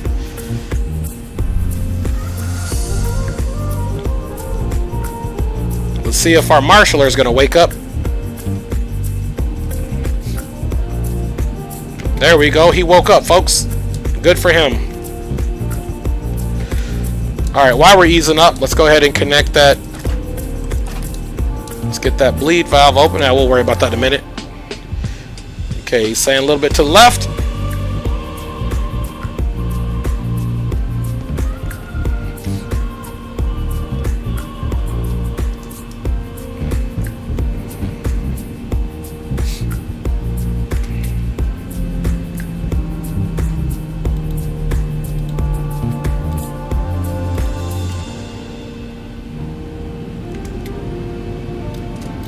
Alright, parking brake is set. Engines are coming off. And taxi light can come off, of course. And we should have got our strobe off a long time ago. To steady. Anti-collision can go to off. And folks, welcome to the wonderful Phoenix, Arizona. What a wonderful day it is. We did all that. Let's also go here now and let's go to ground services. Connect that GPU. Let's go up top. Connect GPU and let's turn the APU off and save some fuel, folks. Let's get all our pumps off here. We need to get our packs and bleeds off. Let's open that isolation valve for our turnaround. Let's make sure we are on ground power. Boom, there you go. And boom, boom, boom. Let's get our fuel pumps off. Yaw damper we can leave on. Let's make sure everything is good to go here. We can also turn our trim air off. And we need to come down here and make sure our transponder's turned off. Alright, folks, we did it. Welcome it in. Oh yeah, stop the clock. Thank you, Chief Sim. Thank you, my brother. Clock is stopped. We'll say we probably had to be right on time, so we'll say this flight took 50 minutes. Thank you, Chief Sim, for that. And he says, stop the clock. LOL, I did. Let's go ahead and reset it.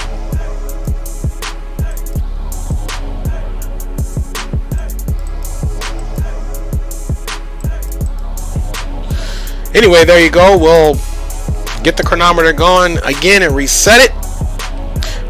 And let's get our doors open, of course.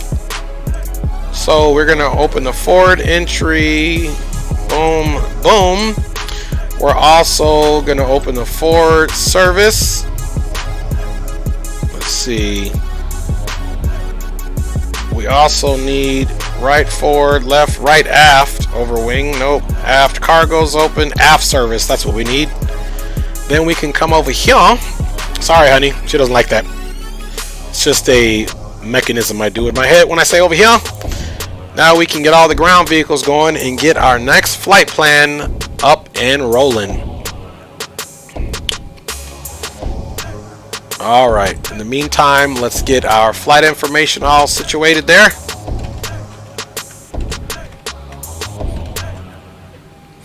Alright, flight information should be getting updated at the top. Let's go ahead and file that. Let's take a look outside, of course. Oh my goodness. Wow, look at that. The gate came onto the aircraft. Whatever.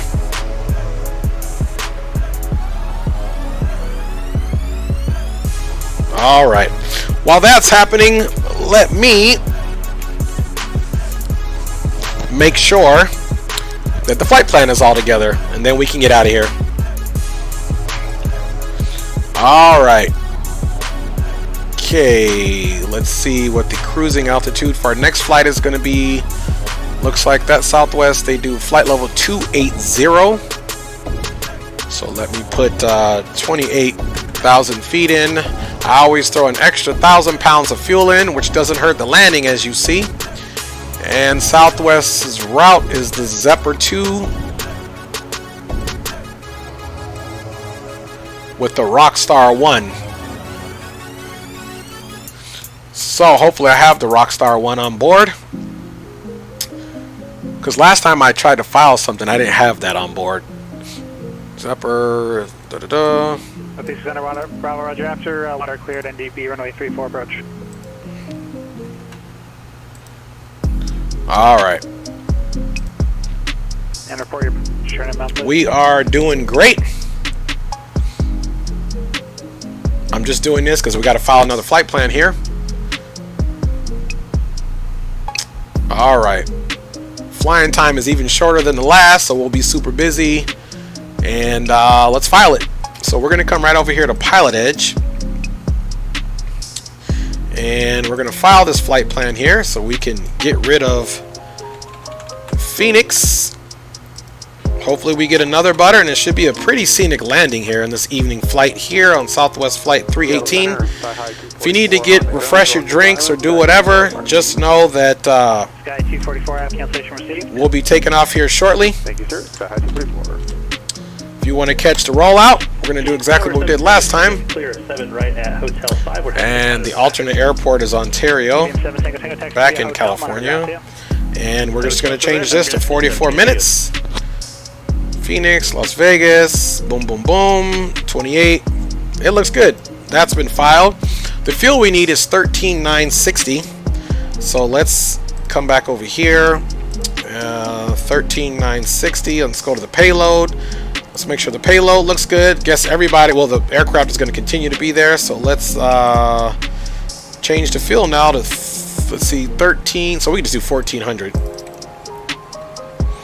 Round up. We're going to enter that. Now we have to come back out here and do the fuel truck call. Fuel truck has been called. So now you'll see down here that the fuel is being put in there.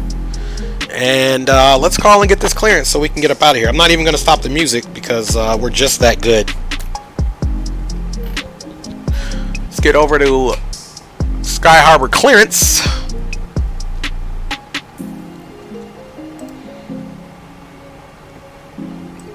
Alright, clearance is 18-1.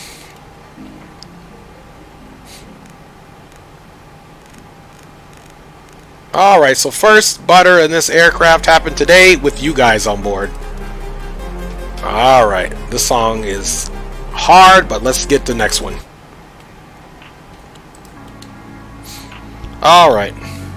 Sky Harbor clearance, Southwest 318, IFR Las Vegas. Sky 318, corrections West 318, Phoenix claims go to the Las Vegas Airport. Zephyr 2 departure, Rasta transition then is filed. Columbia SID, departure frequency 119.2, squawk 4403. Clear to Las Vegas, Zephyr 2, Rasta transition then is filed. Climb via SID, departure frequency is 19.2, squawking 4403, Southwest 318. Southwest 318, read back. Alright, read back is correct. So let's go ahead and switch our squawk code. I thought he was going to leave us the same one, but we got a new one, 4403. Glacier Tower, Duke 626 November, ILS runway 12, circle land, runway 20. Squawk is in there. Glacier Tower, circle southeast, center left down, runway 20, runway 20, clear to land. FMC, we don't, circle let's see. Left down, wind, runway 20, clear to land, 56 November. Okay, Phoenix. And we don't need to do any more positioning because the aircraft is already on. It's not the first flight of the day, which is beautiful. So we can go right into the route. Going right to Las Vegas. Flight number is Southwest Airlines 318 in the house. There we go. And we're probably departing 7 left. So let's say we're going to depart 7 left and we're using the Zephyr 2 with the Rasta transition back to the route. And of course we have ELLDA not in the database. Maybe let's see, ELDA, ELLDA. So again, this is what I found last time coming into there's a problem with that. So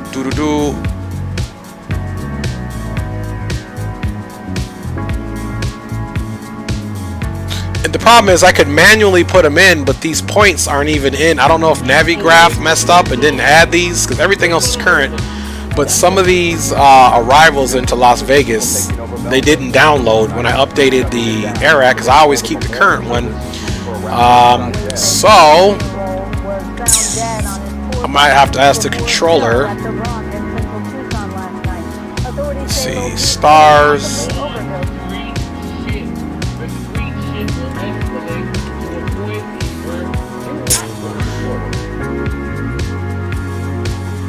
So here's one thing we can also do to just show you this is not on board. We're going to go to the arrival, and these are the ones that we do have on board, but we don't have that one. So we're going to have to reach out to clearance. Sky Harbor clearance, Southwest 318. We just filed with you, however, for whatever reason, Navigraph did not update the arrivals into Las Vegas. Are there any other arrivals that I could use coming from Phoenix, sir? South 318, you believe your nav database? Yeah, I have the nav database, but for whatever reason, that arrival is not in the database. So I'm looking at my FMC now, and if you mention another feasible one, I'll look to see if I have it. That's going to be the only feasible one. All the old arrivals that are probably in your FMS were phased out this past week. You're going to need to double check your nav database and update it. Okay, roger that. Thanks a lot. Southwest 318. Alright, so Who else called? He's saying update the nav database, which the funny thing is the nav database is updated. Contact me on 1222. So for example, we're going to open up this nav database and you'll see it's all up to date. So guys, you know, what we can do is Captain Cooper, you forgot the replay. I didn't forget the replay, Captain Cooper. What happens in my SIN sometimes, I'll replay it and something goes wrong with the aircraft crash and then we don't have a stream. But if we can't get to the next airport for whatever reason, we won't. So if you guys see here, the AIRAC, current AIRAC is 2102. Everything here is updated. except this is revision 1. I don't know why this is revision 2. Revision 1, revision 1. So, we're not going to give up, guys. Let me find the next airport we're going to go to. I was really hoping to get into Vegas, but we're not going to waste this time. So, I'll tell you what, guys, we'll just go back to LA. Who wants to go back to LA? We're going back to LA. So, we're making this decision. We are going to get a flight of some sort in here. We're not giving up. Let me look at something here for LA, and it looks like we're not going to Vegas until I can get that situated. So KLAS,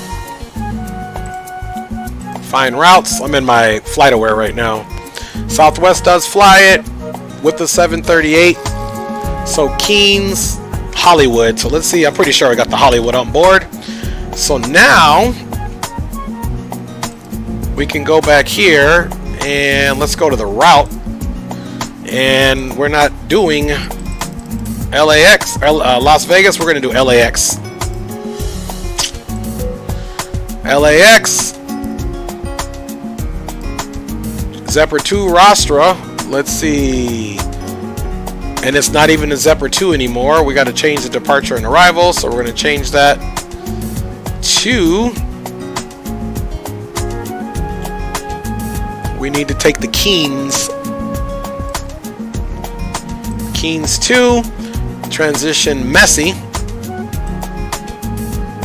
Now we can go back to the route. We're not messing around here, guys. Then we have East Hollywood.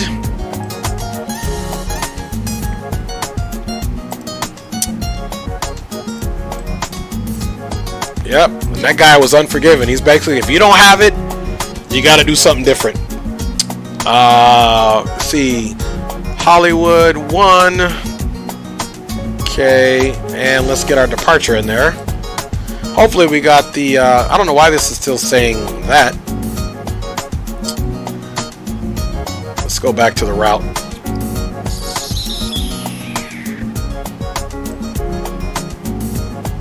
We're saying LAX now. I don't know why it's saying that. So let's go departure and arrival. And we don't want this. So that's peculiar. That's funny. It says LAS, but this is really LAX. It just didn't change here. So there's the Hollywood 1. And there's the transition.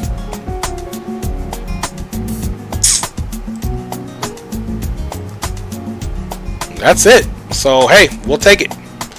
So now we need to update our flight plan. And we'll be flying at flight level. Southwest flies this at 320.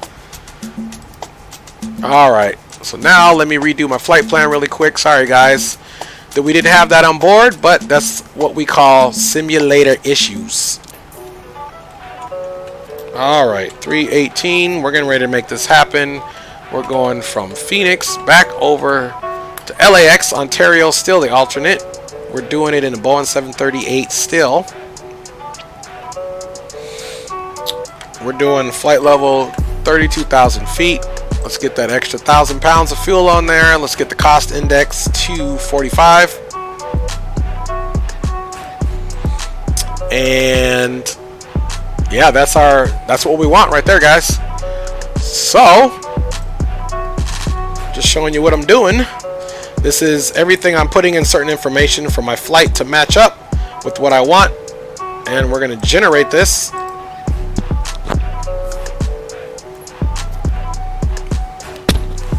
Another reason, Captain Cooper, I'm not doing the replay right now, because I did put all those vehicles around the plane, and I don't know what it's going to do to those. So the last landing, hopefully it's equally as good. We'll do the replay on that. I do love the replays too, though. I'm a big replay guy. Flying time on this one is about an hour, so not about another 12 minutes or so. So you guys know what we need to do now. We need to come up here because I want to get this beautiful sunset flight here. Pilotedge. We need to file the flight plan.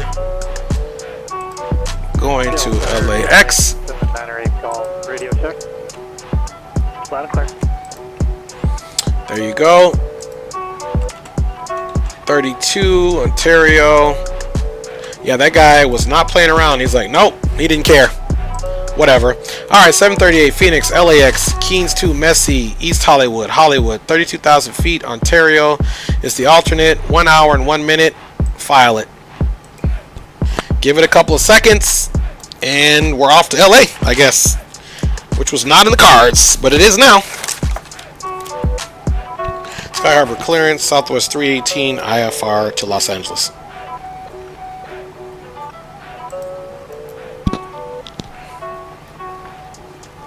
He's probably like, this guy won't go away. No, we won't. South 318, Phoenix clearance for Los Angeles Airport. Keens 2 departure, messy transmission, then is filed. Climb to maintain 8,000, departure frequency 119.2, squawk 3005.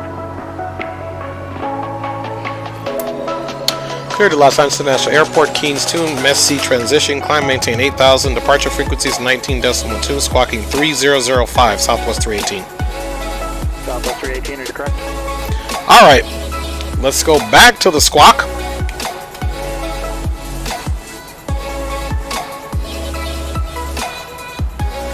.3005, climb, maintain 8,000. 5874, Oakland Center, radar contact. Okay, so in a situation now we're climbing to maintain 8,000. We are going to do the vertical speed because we've been given an altitude to climb up direct to 8,000. So there we go.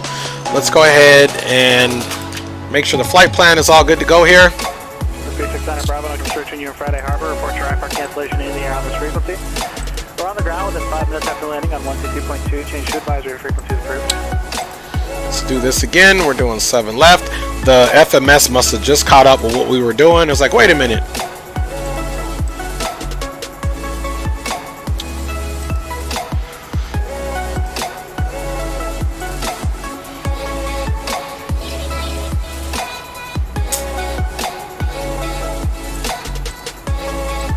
Just putting these back in because the FMS must have been like, wait a minute.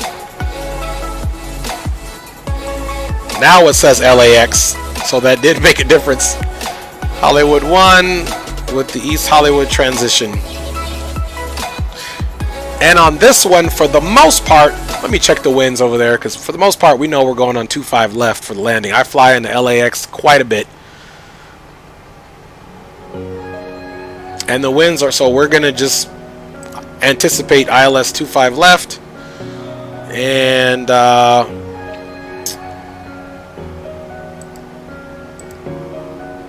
we're going to take that from, let me look at my flight plan.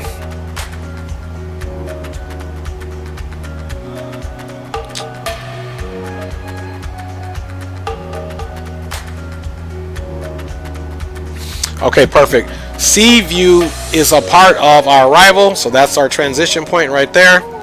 Now let's go back to our route, and now we don't even have to worry about what run. It's all in there, so let's activate and execute that. Initial ref, boom. Reserves, we're saying we got 5. Cost index is 45, of course. We're flying at flight level 320. And let's execute that. Let me look at the runway distance here in Phoenix. We don't need to do a flaps 15 takeoff. But we will. 7 left is only 10,000 feet. We will do a flaps 10, so it's not much of a difference. We're not derating anything at all. We don't care about the noise abatement. That's how we get down. Center of gravity is right back at 4. Alright, let's get our trim set up to 4, of course. I remember one flight a long time ago, I didn't reset the trims after a long flight and ended up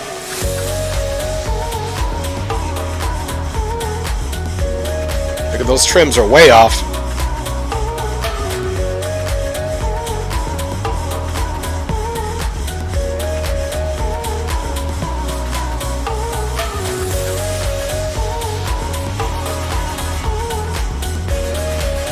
Spinning that wheel all the way down to 4.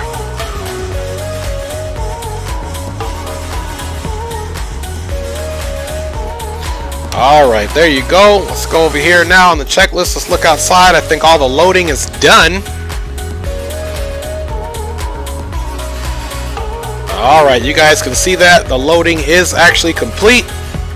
All the bags are off of the cart. So we can most certainly come over here now and let's go back. Let's go ahead and get those doors closed. Close, close, close, close, close, and close.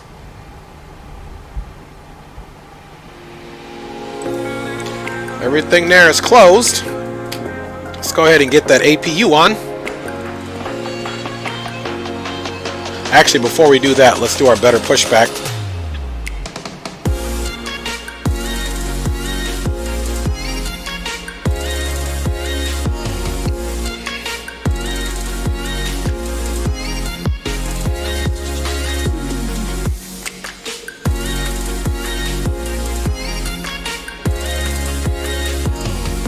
Ground to cockpit.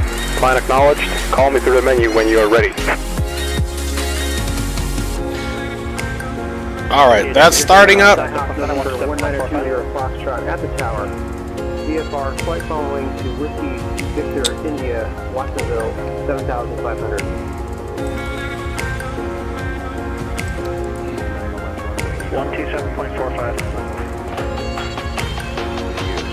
VFR departures contact clearance delivery. Advise on course heading, altitude, and if flight following is requested.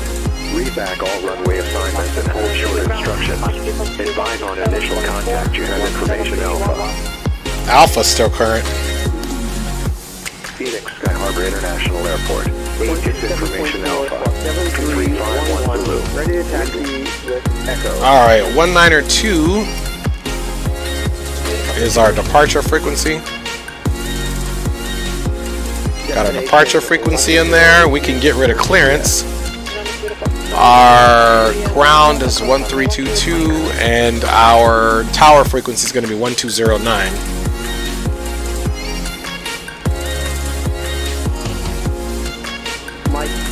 Alright, APU should be up and running.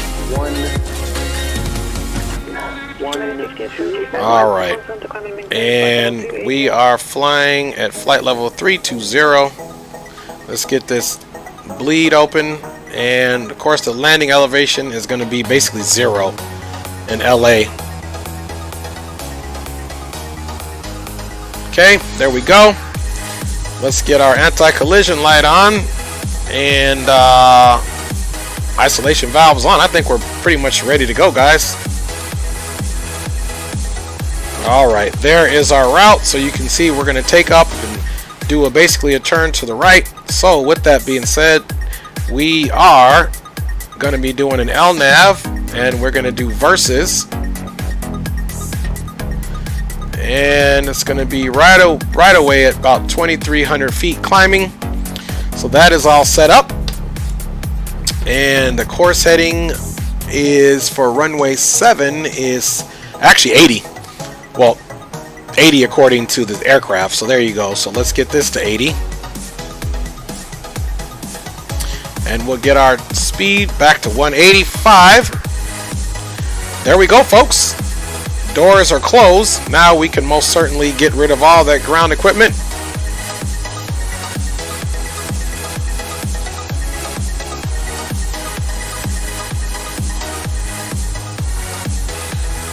Alright, let's get the tug coming.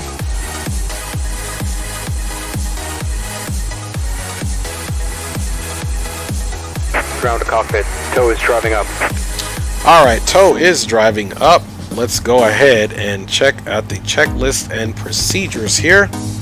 Alright, Chief Sim. Okay, I'll be back. Family duties. I understand you, Chief Sim. Nothing we can get around with those. Alright, before start. All that's done. Alright, I think we're good here. Alright, in the meantime, let's do our flow. We have our glare shield all set up. We definitely need to put this piece on the legs. V speeds are all confirmed and in there. Our trims are set. And we have our radio frequencies on. Let's go ahead and get our transponder on the 3005. Okay, all doors and hatches are closed. Ready to connect. Alright. They are connecting. That wasn't a bad turnaround, guys.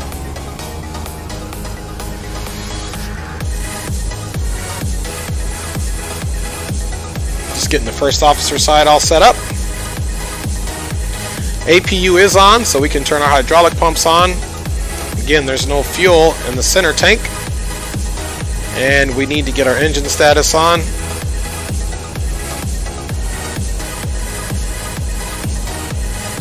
Back there.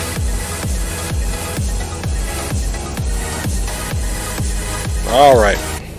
Tow connected and bypass pin inserted. Release parking brake.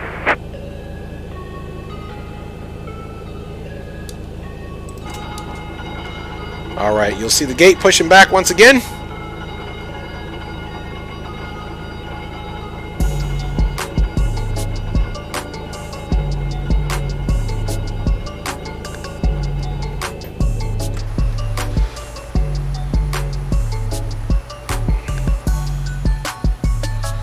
Alright. Curious about that ground equipment. I don't know why it's just there. I just told it all to drive away. There we go. Boise clearance, Alaska 148 Phoenix. Let's see if he's still out there working on anything. Boise clearance, clear to Phoenix Airport, Boise 3 departure, direct to Roar, level filed. Maintain 16,000, expect flight level 3905 minutes after departure. Departure frequency 119.6, clock 3373. Let's see. Wondering why the pushback is not starting. You know it's always something. Roar, Dennis filed. Climb and maintain 16,000. Expect flight level 3. Come on, pushback. You can start. Departure frequency 119.6. Squawk 3373. Alaska 148. Feedback checked.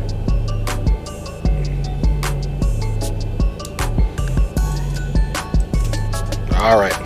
Last time it worked. Just give it a second there. If not, we'll do something else to get pushed back. So that we can be on our way. 20, clear for takeoff. 1920 Foxtrot.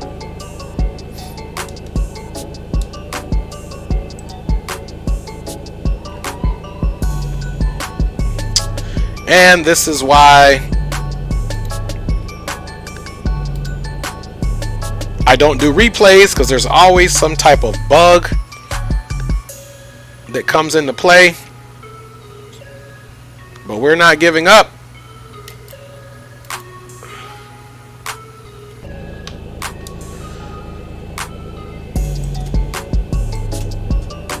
Alright, come on, man. Start the pushback.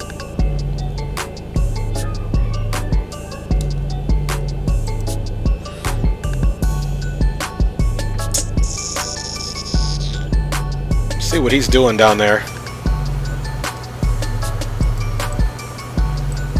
So here's his view. He's not doing anything. His hands are on there. He's not doing anything at this point. Oh, maybe because the ground power is connected. That's probably what's it. That's what's going on. There you go. So that was kind of my fault.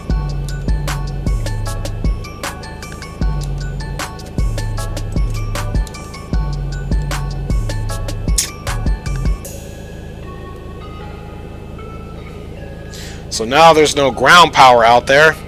So I think that might have been the issue.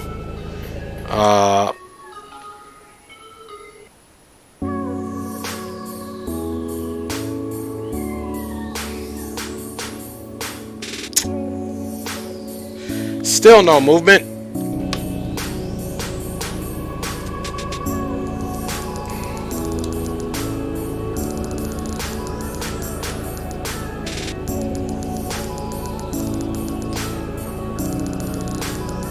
All right. So, might have been a glitch, so let's go ahead and stop the pushback.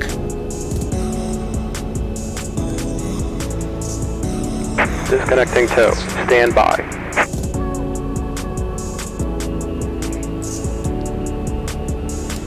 So now we gotta wait for him to stop to do it again. Of course, we're just burning fuel here. Don't worry, guys. We got this. We got this. We're just literally burning fuel here. I think it had something to do that we gotta wait for him to get out of here now.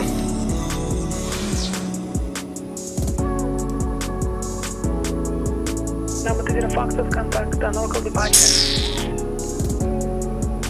NorCal departure, 1920 Fox.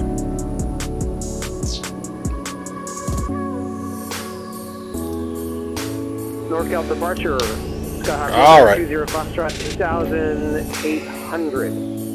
Always disconnected. Envoy Aspen has been removed. Hand signal on the left. We'll see you next time and have a safe flight. 800, Sacramento, Altimeter, 3004. Okay, so he's leaving and everything. Sorry for the error. I'm now at 2,000. You're correct. 2,000 now. 3004. 1920 Fox. 20 everything. United 58, 70, 47, via the Diamond 5 arrival. Alright. Let's see. I gotta remember what the actual command was to push back. Keyboard. I think push without the better pushback. Let's see. Push back. Okay, Shift T is what it is. Unless I can get them to come out. Let's see. Alright, we're gonna have to do Shift T. Push cart on the way. Alright, push cart is on the way. We got a backup push cart because the main push cart didn't work. So let's see if that push cart comes out.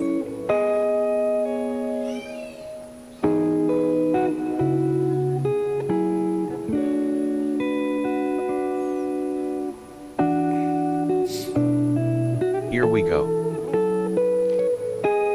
He says, here we go. I don't see him anywhere. Hey, I need your brakes off. Okay.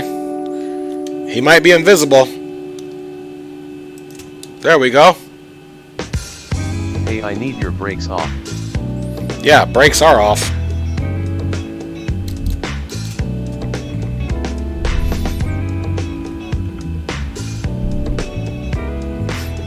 This guy's not messing around, and he's invisible. All right, see you later. Look at that guy. He's like over here doing the Michael Jackson moonwalk. Look at him. I'm glad we got to see that. All right. All right. See you next time. See you next time. Try a different ramp or bigger airport. Yeah, we'll do. All right, guys. Let's go ahead and get our right engine started here. You can see we're coming up. And don't worry, before we start taxiing, I'll turn the music off. I just figure at least we got some tunes. If anything else wasn't going right, at least we got some tunes.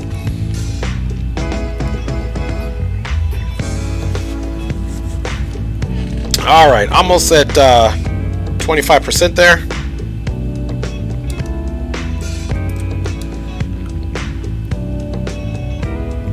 Definitely going to be dark in the cabin this time.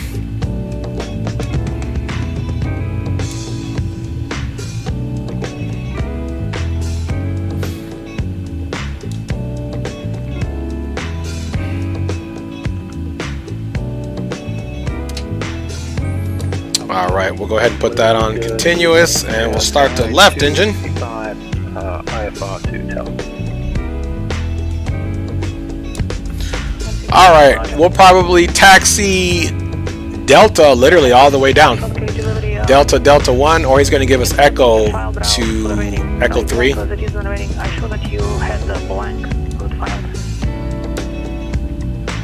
Alright, 25%.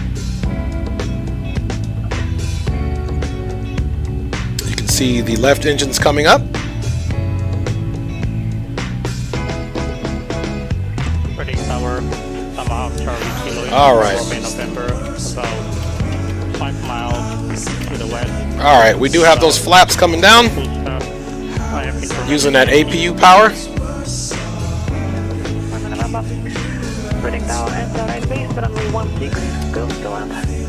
We'll let those flaps transit until we get our power off. Alright, those are transited. Let's go ahead and get our correct power on, packs on, bleed off, isolation valve closed. Up top, all our heats are on already. Let's get our trim air on. Pumps are on, yaw dampers on. Cruising altitude for pressurization panel set. Fuel pumps are on, and the APU can now come off. There we go. All right. All right. There we go. Now the music is off, and everything up top looks good.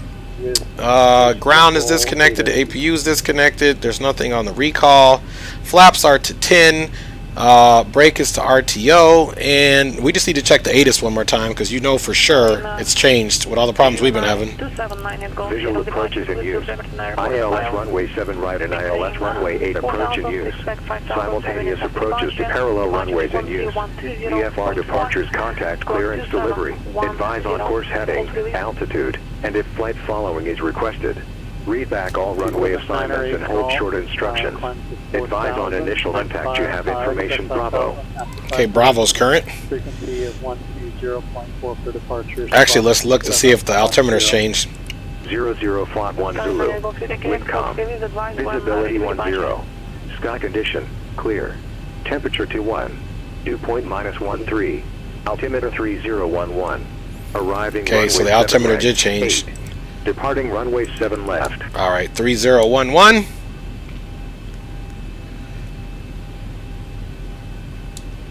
United 5874, contact terminal approach 120.95. Alright, here we go. Sky Harbor ground, Southwest 318, information Bravo, pushback from gate Charlie 13, ready to taxi. Southwest 318, Phoenix ground, runway 7 left, taxi via Delta. Taxi via Delta for Southwest 318. Alright, just as I promised, we're going to taxi right via Delta. So we'll do a right turn and a right turn out of here. Alright guys, so let's go ahead now and get our runway turn-off lights on along with our taxi light. And we've got our anti-collision on. We needed to turn our wing off. We'll get that on going again, and let's get out of here, guys. Parking brake is released.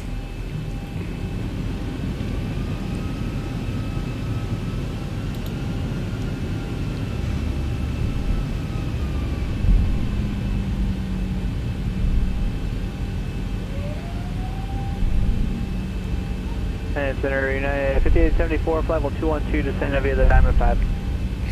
United 5874, local approach, San Francisco altimeter 3002. Advise when you have information X-ray.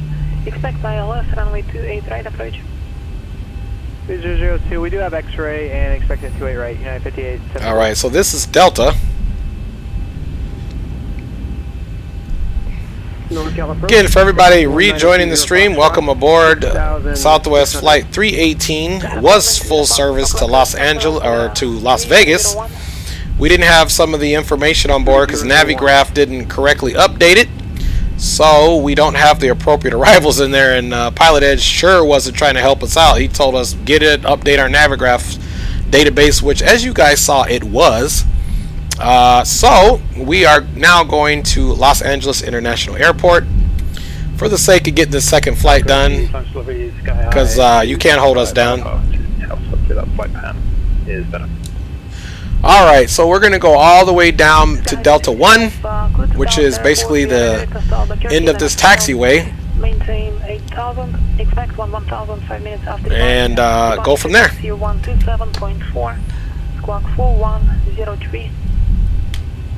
Alright. Red vectors to Albuquerque, then as far as 8,000, 11,005, frequency 127.4, squawk 4103, sky high 265. That actually sounds like the owner, Keith, of the company, unless it's just somebody else that sounds directly like him. He must be flying on here as well, testing his people out. I actually met the owner at the Flight Sim Expo in Las Vegas in 2018. I took my daughter, who was then, she was still a teenager, she's 22 now, but we went out there and had a great time. I'm glad that we did, especially with this COVID thing, or else we would have never probably done it. Anyhow, MCP set up 8,000. We have our target climb up to 2,300, so our flight director is most certainly going to give us that information as far as how we should be pitching up to climb at that rate. Once we get going too, we'll also get some lateral navigation information. Let's make sure this is up so that when we hit autopilot it stays engaged. I've had that happen before where I didn't reset that and went to go engage the autopilot, and to no avail, nothing. Alright, so everything is set up and looking good. 12:13. Just trying to look down there at that fuel, make sure we didn't burn too much fuel sitting there with the AP on. 12 and 12 is 13, almost 14. Okay. That should be sufficient because we only needed 13 something, and I added an extra 1,000 pounds of fuel, which I always do, thank goodness. Alright, there's D6 on this beautiful evening flight. Tower. Tomahawk Charlie Kilo Uniform Romeo November off runway 16 on taxiway Delta 2, ready to taxi back to GA ramp.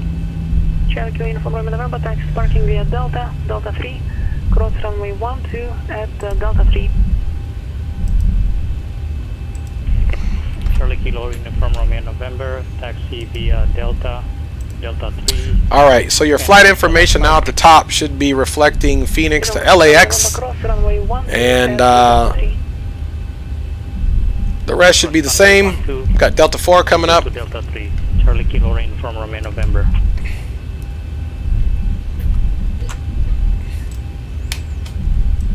Alright, we're working our way down there. You can see those lights now. This wonderful evening departure that we're going to have.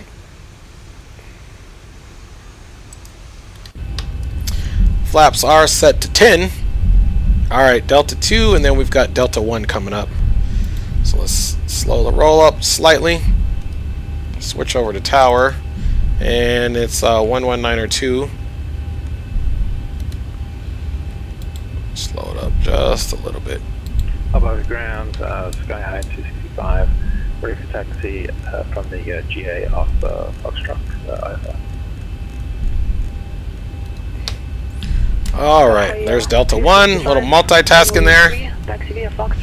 11902's in, that's our departure frequency, folks. Alaska 148, contact Big Sky departure. Big Sky departure, Alaska 148.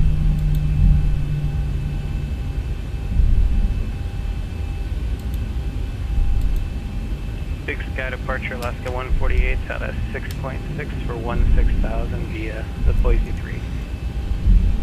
Alaska 148, Big Sky departure, with a contact, clear direct roar. Clear direct roar, Alaska 148. Alright.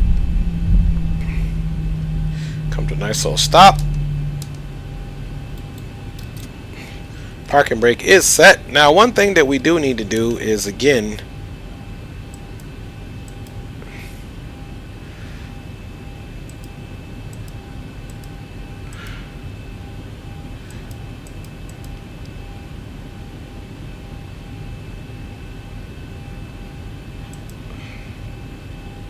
there we go. We'll get it back on again. Let's see, I believe we're already changed over to the runway. Yep. Sky Harbor Tower, Southwest 318, holding short, runway 7 left, ready for departure.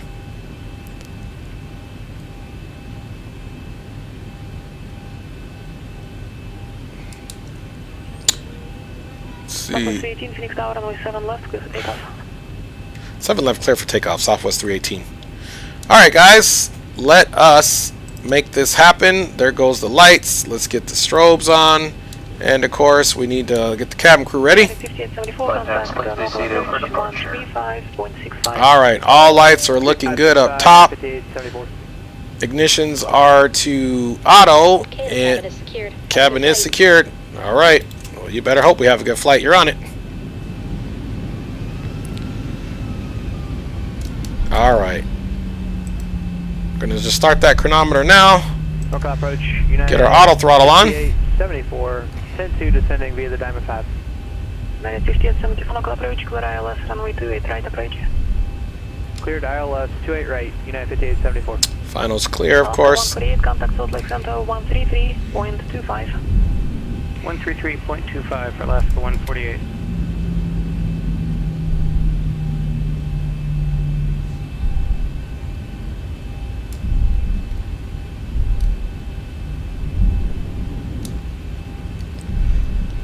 Alright, let's stabilize right at 40%. There we go. Takeoff power set. There goes my mouse. Fix that bad boy real quick. Haha. Got you, flight controls. Airspeed is alive.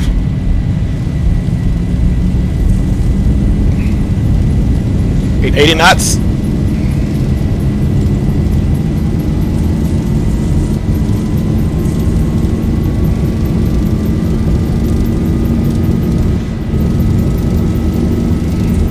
V1, rotate. Alright, nice and smooth. Positive rate. Positive rate. Gear is coming up.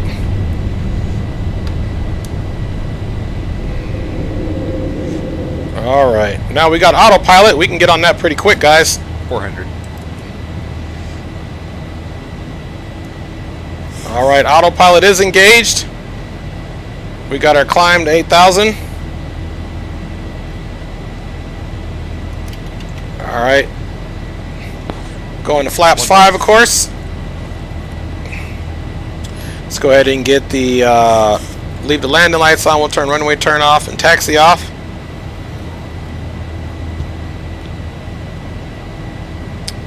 Alright guys, we're almost to where we can do flaps 1. Departure 2798 Golf at firmer 10 runway 20 ready for departure. Skyline 9 Golf, shuttle departure release for departure, call us avoid 5 minutes, report. Alright, we can go ahead and go to flaps 1. 65,000 on 5 minutes. 9 Golf.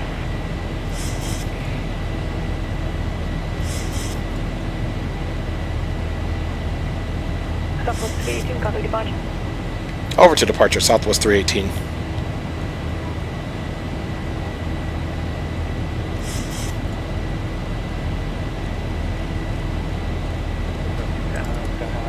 265, hold on short. Runway 3. Alright, we're managing our own speed. 265, on ticket tower, turn left, heading 320. Runway 3, close to takeoff, wind 220 at 5. Good, take up runway 3, we'll turn left to heading 330, Sky 265. Heading 320, 320. Sorry, 320, Sky 265. Phoenix departure, Southwest 318, 5,400, climb at 8,000.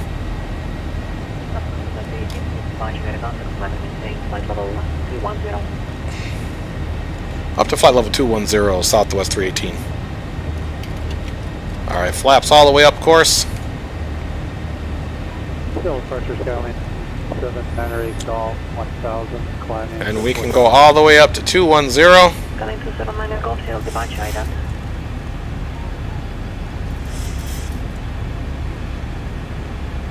And we're going to bring it right up to 250.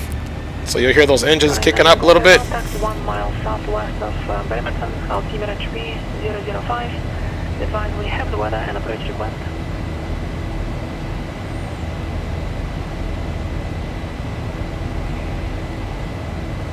Altimeter 3005, and I have the locator. Now we have the speed set. We can do level change. So now it's going to do N1. And it's going to do its own climb so that I don't have to worry about manipulating the feet per minute. The aircraft is going to do what it needs to do to get up to 21,000. Look at those beautiful lights out there.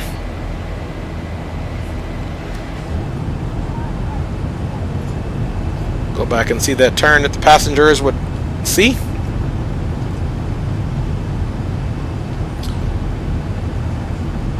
Making that turn course.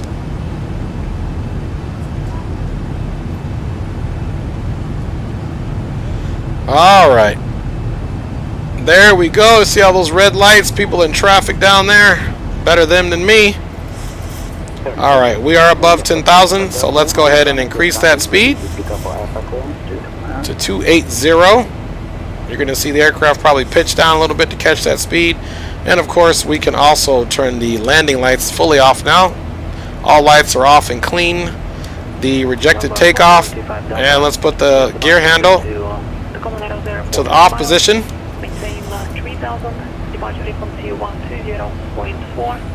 You see the aircraft is catching up to that speed. And there you guys go. We have a nice departure out of the Phoenix area, most certainly. From all of us at American Airlines, thank you for flying with us today. We're proud to be Air Transport World's 2017 Airline of the Year. A special welcome to Advantage in One World members. All right, folks. I think that's an awesome takeoff. /join to earn miles for today's flight and continue earning miles with our retail and travel partners. Our Advantage Aviator MasterCard is another great way to earn miles for everyday purchases and enjoy benefits such as your first check bag free, preferred boarding, and no foreign transaction fees. Not an Aviator Card member? See a flight attendant and receive an exclusive offer when you apply in-flight today. Shortly, we will begin our in-flight service. All right. Complimentary beverages. Wi-Fi service is available on this flight. Connect to the AA in-flight signal and open your browser. You can access AA.com free of charge. To view flight connections. Look at all those lights down there in the Phoenix area. If you need to power your device, AC power outlets are located at every seat. While you are seated, please keep your seatbelt fastened and visible to the crew when the seatbelt sign is on, as turbulence can happen unexpectedly. If you open an overhead compartment, use caution. Just getting the first officer's side a little bit more range.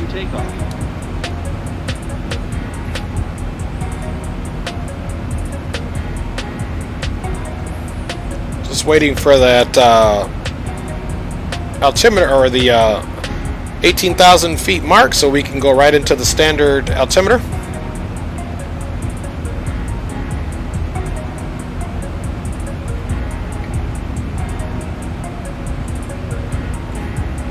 Alright, so the landing and arrival into Phoenix went pretty well. Getting out of Phoenix was a challenge. We didn't have information on board. The better pushback did not want to cooperate with us, of course, so we figured something else out. And again, that always confirms my paranoia.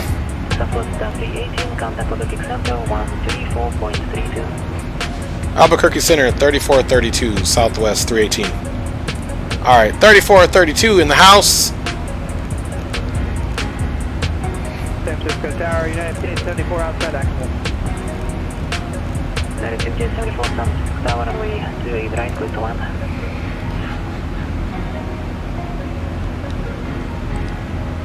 Albuquerque Center, Southwest 318, flight level 196, climbing flight level 210. Southwest 318, Albuquerque Center, climbing maintain, flight level 320. All the way up to flight level 320, Southwest 318. Alright, that's our final cruising.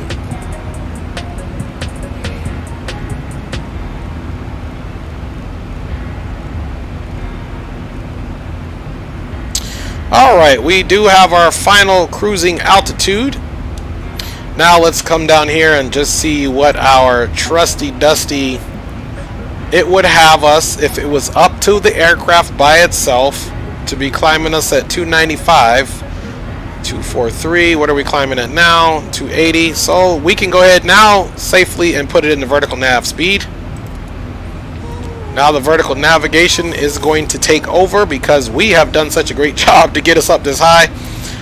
The only thing the vertical navigation is going to do now is it is going to make sure that it is climbing at 295 knots.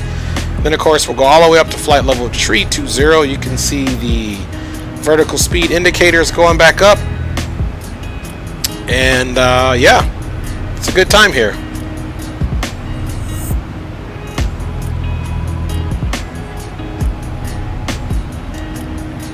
Alright, been in the air about 10 minutes. We got all that situated. So guys, we are cruising right along. This will be, even though it's a few minutes longer than the last route, it's still going to go very quickly once we start doing our planning. I opened the spout and it splashed on my eye. Where's the windshield wipers when you need it?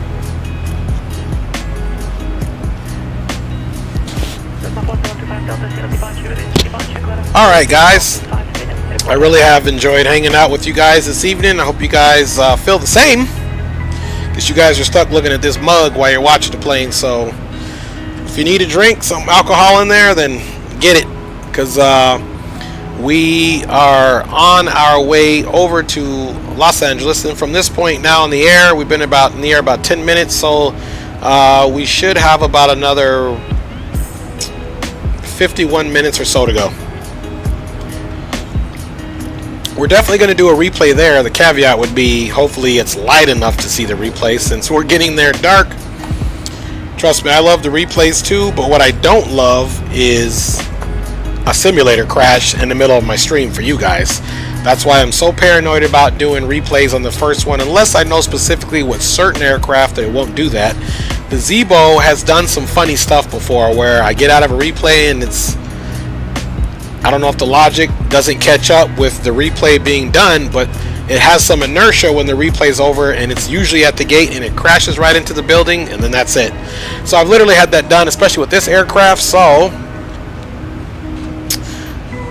that is why I don't do replays on some aircraft. This is one of them. Alright, let's just take a look up top, make sure we're not missing anything. We can put these to auto now, since we are not in the takeoff or landing process. On, off. Everything looks good. We've got our trim R, pressurization looks good. Auto. And okay, trim air is on. Let's put this on the generator 1.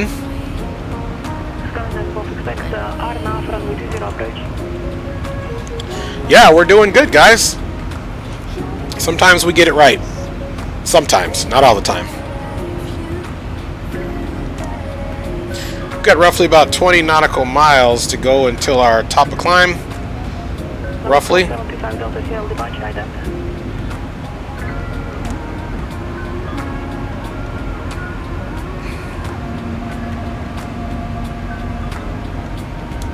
Now I am excited about our route into Los Angeles, especially because 25 left is pretty much always the standard runway to land on. Now that might change. We might end up going to the 24 side depending on where Southwest parks, but we'll request 25 and just taxi on the ground if he lets us.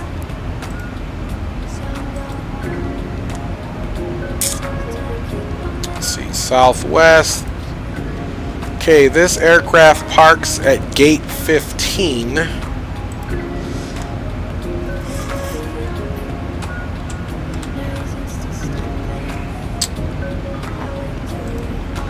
So, of course, I'm bringing this in for your viewing pleasure since everything seems to be going well with the flight. Getting into LAX, which this is not. Okay, this is LAX.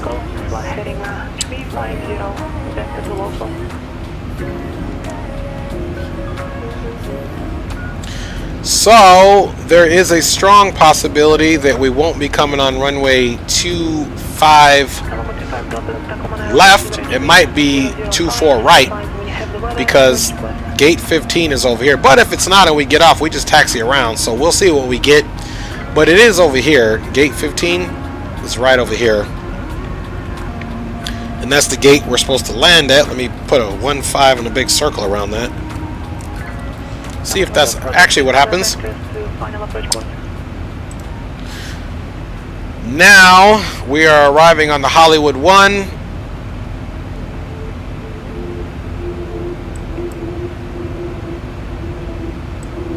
I mean, even this says, you know, then on track, runway 25 left approach, so that's exactly what it is, and this is what we filed.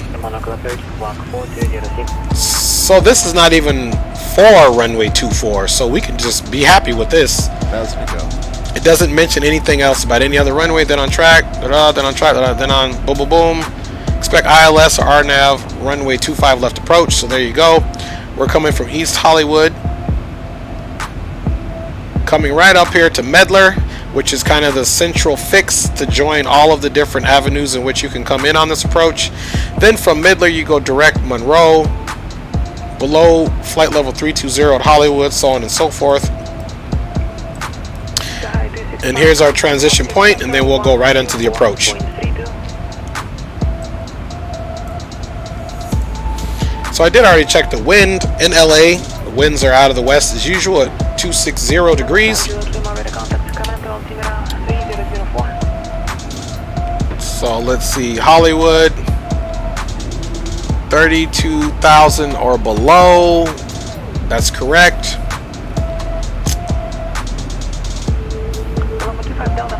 Yeah, and that's really the first notable point.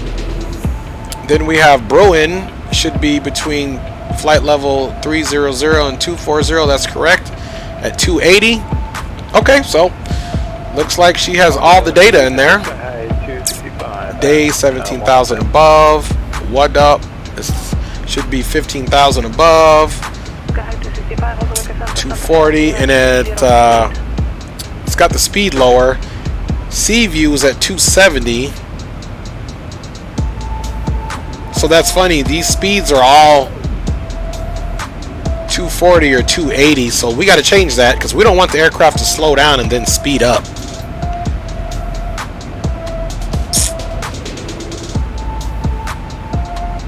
Bruin is at 280. Everything else is good till Bruin. Then Bruin 280.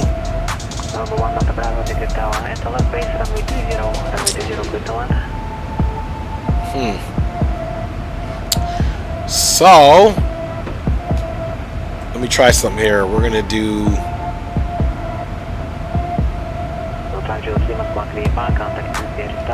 Well, let me see something here.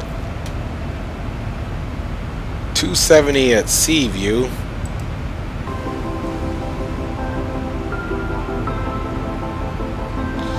So there we go. Like, that's strange that it does that. Afterward is fine, you know, 240, but before. So let's try some 270. 14,000 above.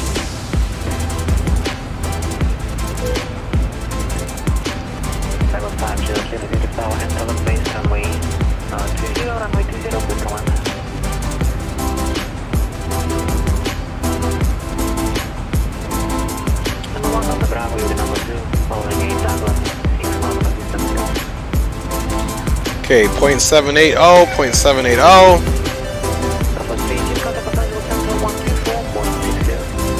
Los Angeles Center, 124.62, Southwest 318.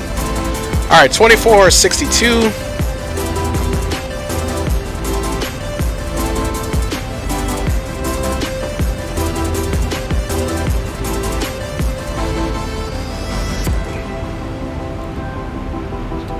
Good evening, Los Angeles Center, Southwest 318, flight level 320.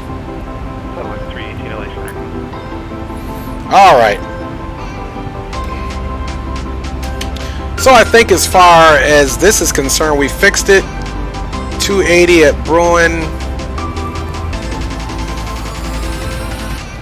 No, we didn't fix it, because 280's at Bruin, then we should be doing 270 here. So let's keep fixing it, guys. There's always something to fix here. It's okay.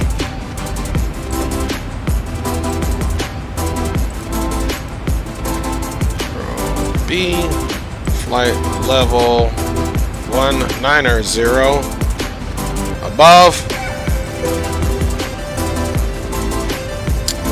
And you see that it still gets me to 240. The only reason why I think that's even something, maybe that's the aircraft's way of trying to slow itself down.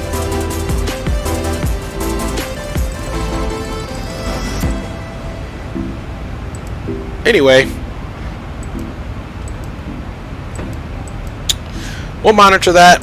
that's really nothing, because I can always take it over on the speed, but I don't really want to mess with the vertical navigation if I don't have to. If I can let the aircraft do it by itself, then I will, folks.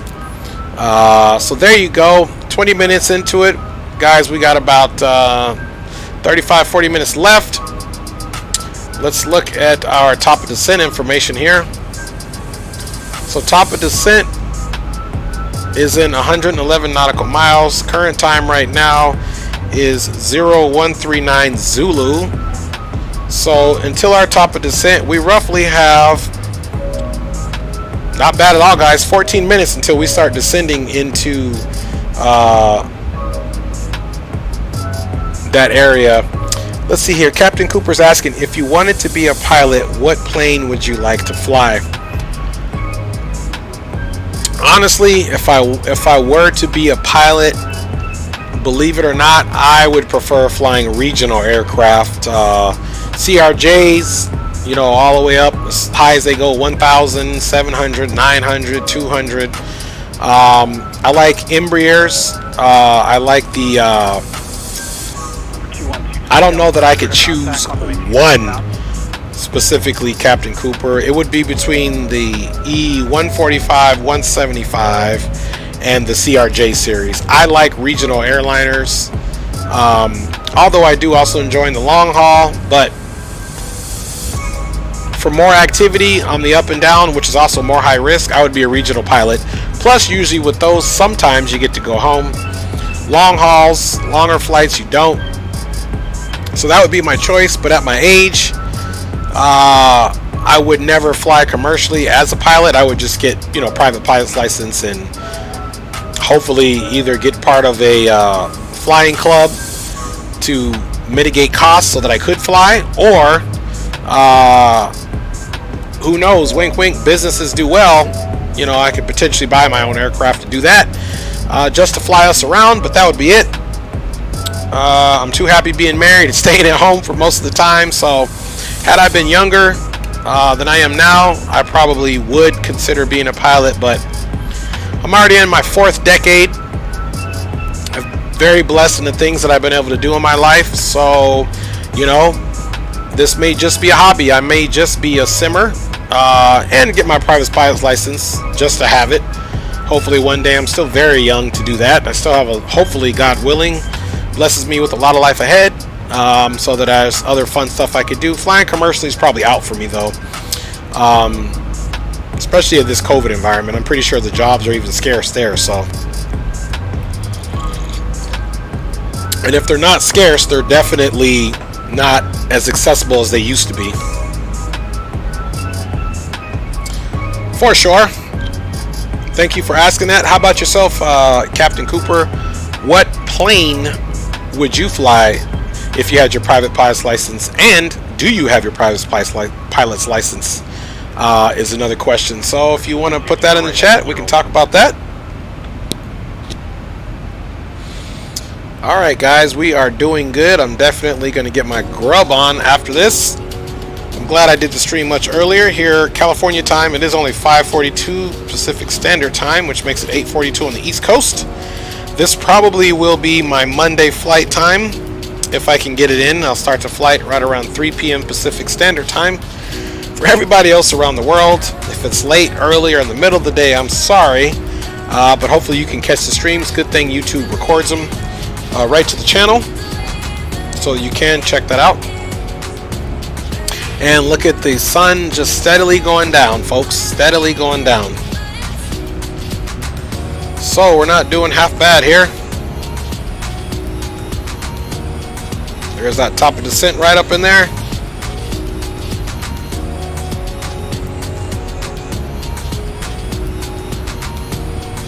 All right, let's go back to the cabin here. Definitely got darker.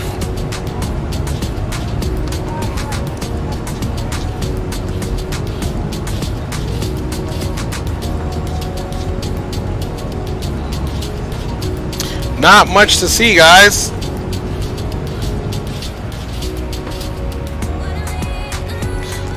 Not much to see.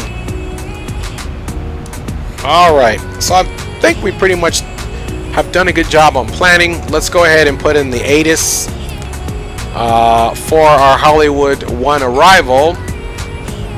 ATIS is 33.8. So let's throw that in there.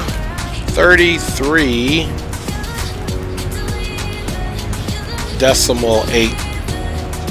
3615, Delta Mercury to contact, climb maintain 4000. Alright, 33.8 is in. And let's go ahead and also plug in the ILS for 25 left.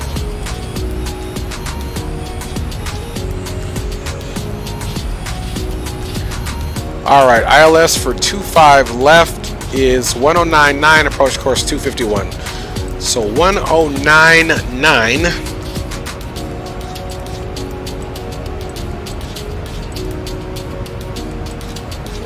Switch that over, 1099. And we'll switch that over as well. 1099 is in, and the approach course, according to the chart, is 251.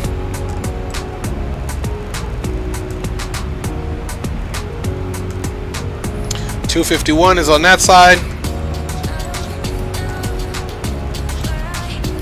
Oh, that was good. I literally clicked it and just let it, and it stopped right at 251. That's how good we are on this flight.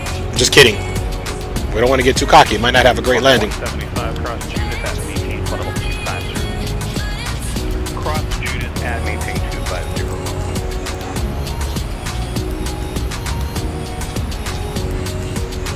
Alright, heading is all squared up. It's at 266. That offset for the wind pushing us to 29 degrees basically from the south. And hey guys, thank you for everybody staying on board. Captain Cooper says, if I was a private pilot, I would like to fly the Dassault Falcon 8X. And wow, that's a pretty good aircraft. Let me pull that up and see what a picture of that looks like, Captain Cooper. So let's see what Captain Cooper would like to fly here. Alright. Dassault Falcon 8X. Okay, so this is what Captain Cooper would like to fly. This is what he would like to fly, and that's a larger private jet. I'd like to own one of those too, Captain Cooper, if I could. Yeah, that's a good looking aircraft. That doesn't look half bad. It's got the little winglets at the end. Looks like it's got 3 engines. It looks like this thing gets up and goes. And look on the inside here. It looks awesome. Look at that. That looks like a good area for me to sleep, as long as I'm not flying. So that's not a bad looking aircraft. And wow, yeah. Only if, and I'm not saying that for you, Captain Cooper. I don't know what your age is. You're still young. You can achieve anything. If you want something, you can go get it. You know, if you want something, you can go get it. You can work tenaciously at it. But as I've matured in life, I realize that even though you go hard and get something, if you're working so hard and you're focused and you're waking up and you're doing everything you're supposed to and you're only giving your 100% to that, other things can fall by the wayside. Southwest 318, sent via the Hollywood 1 arrival.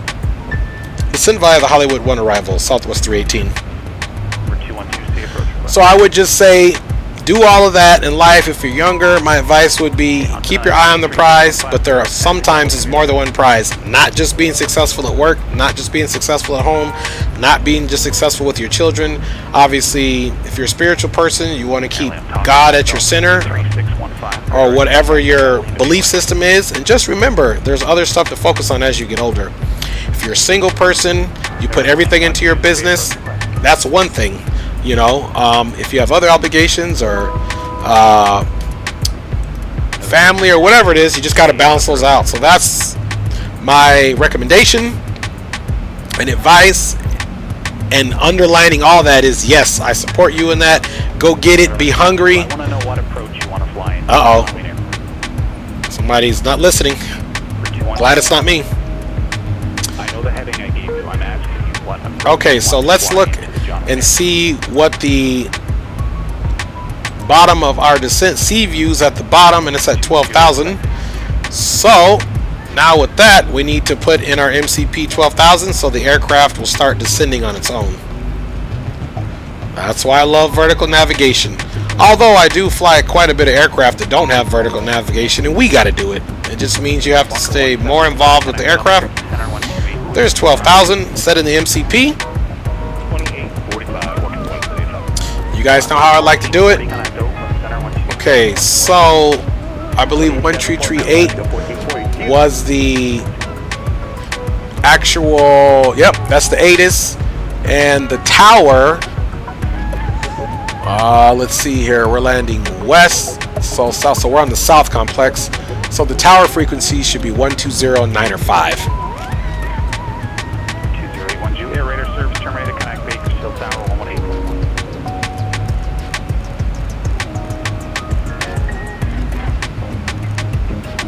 All right, because we'll be landing west, the field is here, so south, and we're 25 left is south, so that's the right frequency there, 120.9 or 5. And if you guys are wondering, what is this dude looking at, for those of you non-simmers and pilots just watching, you have to figure out what these frequencies are, whether you're south, west, north. You know, look at that. You got to really figure it out. So we're landing on the south complex. So there's our frequency, and then this will be our ground frequency here. These are the different approaches that we can get involved, and there's our ATIS. Of course, if you come over here and look at the airport information, there is the south. So this is the field that's west, east, north, south. So we're here in the south. So there we go. All right, and Captain Cooper says that I own the Gulfstream G700. Captain Cooper, is that the actual plane you own, or is that the simulator plane? I'm thinking it's the actual plane. Let me go take a look at that Gulfstream G700. I might have to hang out with you, Captain Cooper.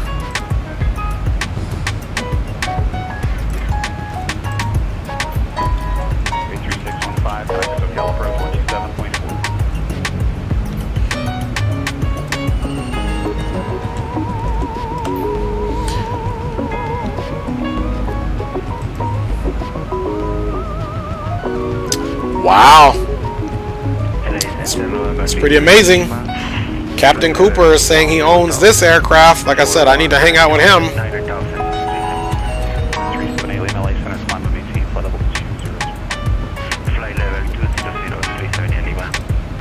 Impressive, Captain Cooper. If I wasn't, yeah, that's pretty slick there. That's good for you, brother. Hopefully you come pick me up in it one day. All right. If I remember correctly, Captain Cooper, you think you are in South Africa. Correct me if I'm wrong. I believe that's what I remember. All right, guys. Just as quick as we got in the air, here is our top of descent coming up shortly. We have 14 nautical miles until we start descending into the Los Angeles area. Initial ref, we got 1099 and the approach heading is 251. 251 all the way around except our current heading, which is slightly off.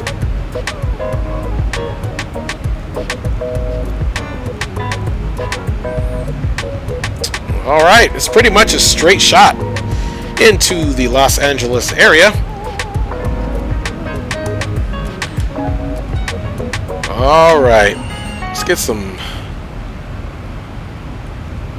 Let me double check the last updated weather information, and then we'll try to get the ATIS.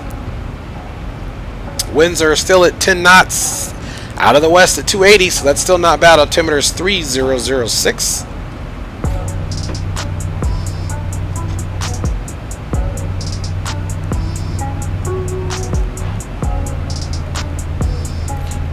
Just putting 3006 for now in the standby before we take it off our standard pressure. All right, and it's way down here if you can't see in the standby. Let me see if I need to do one more. Okay, there we go.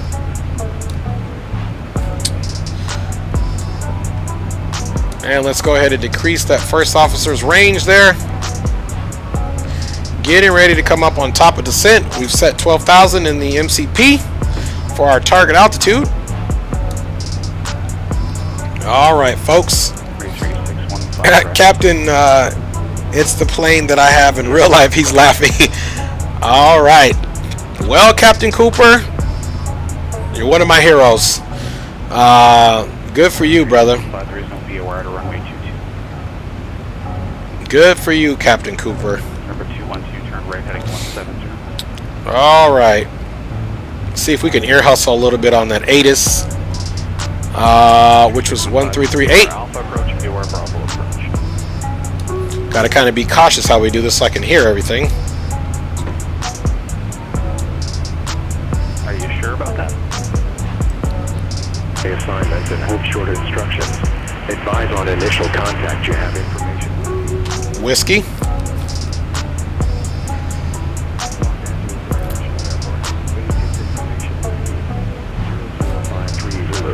Wind 270 at 10. Visibility 10. Few clouds at 25,000. Temperature 17. Dew point -7. 3615. The I-7 radar requires you to fly. Arrival on runway 4 right. 25 left. Departing runway 24 left. 25. All right. We do have the ATIS. We have started our descent.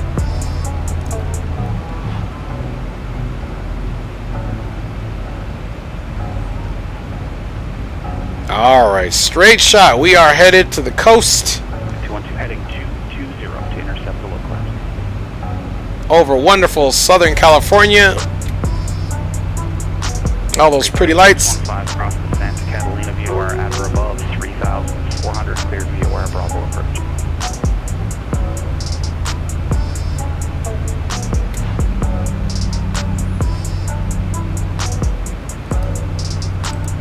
Number 212, 2 miles from Bucca, maintain 3,000. Will establish on the localizer KLAS runway 20 right approach. So we're going to do the same thing. Winds are at 10 knots. We're going to be landing at flaps 30 again. Plenty of runway, so we're going to go for number 2 on the auto brake.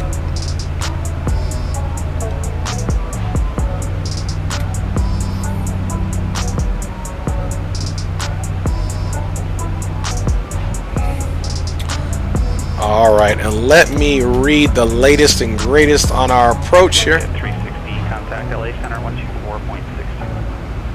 124.62. Jet 306. Yeah, Seaview is definitely the bottom of our descent and last waypoint on there. And we're cooking right on to it. Let's help the aircraft slow down slightly. Los Angeles Center, accept Jet 316. You can see that speed bleeding slightly here. Jet 360, LA Center.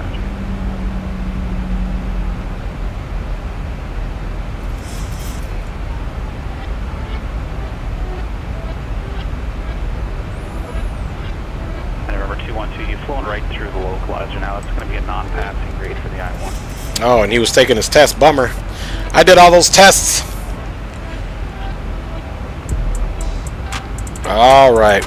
Beautiful evening arrival into the Los Angeles area. Number 212. You can see here now we're in the basin area. 212, did you just want to go in for a visual? I can bring you back around. We don't have to fly the rating.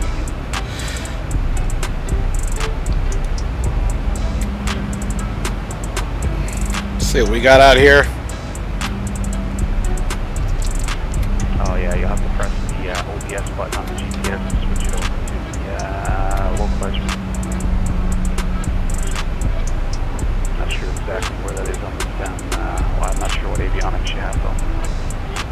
Looking at these smaller airports, keep my eye out for Ontario. It looks like we just passed over basically the Cajon Pass area. However, it could be more further off in the distance.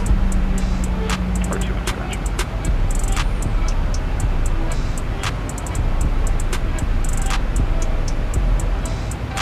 All right. Let's check us out here. This This is where the aircraft really wants to slow down. Then it wants to pick back up the speed to 270.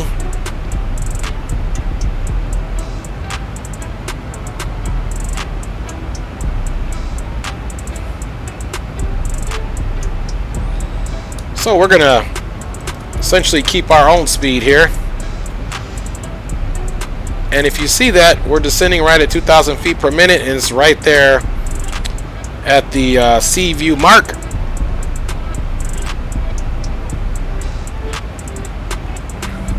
Southwest 318, contact SoCal approach 132.37. SoCal approach 132.37 for Southwest 318. 132.37. Hopefully I got that right. 132.37. And we have information whiskey. Approach 82615 has the field in sight. We'll have to cancel IFR. 83615, I would suggest that if you want to complete the I-7. You haven't even done the procedure turn on the approach yet. See what he says. Okay, I'm going to have to rebrief this. I'm telling you, those tests are hard. You got to do them. SoCal approach, Southwest 318, flight level 200, descending via the Hollywood 1, information whiskey on board. Southwest 318, SoCal approach, LA altimeter 3006, clear the ILS runway 24 right. Okay, cleared ILS 24 right approach, and we have the altimeter 3006, Southwest 318. Alright, so, big change there, guys. He recognized it. I called it that it might happen, and it did.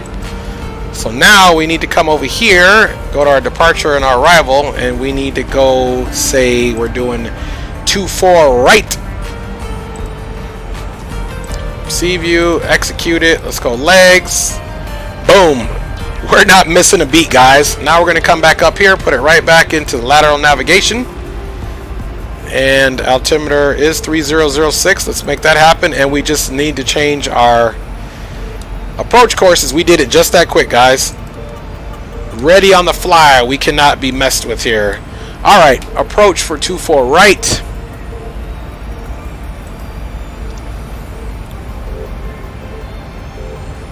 Alright, the approach for 24 right. 1085 is the frequency. 1085.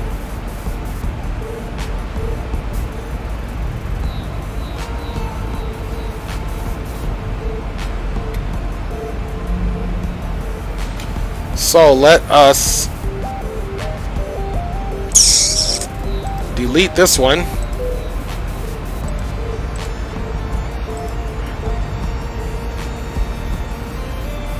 There we go. Sea view, then direct skull. Okay. And we said it's 1085.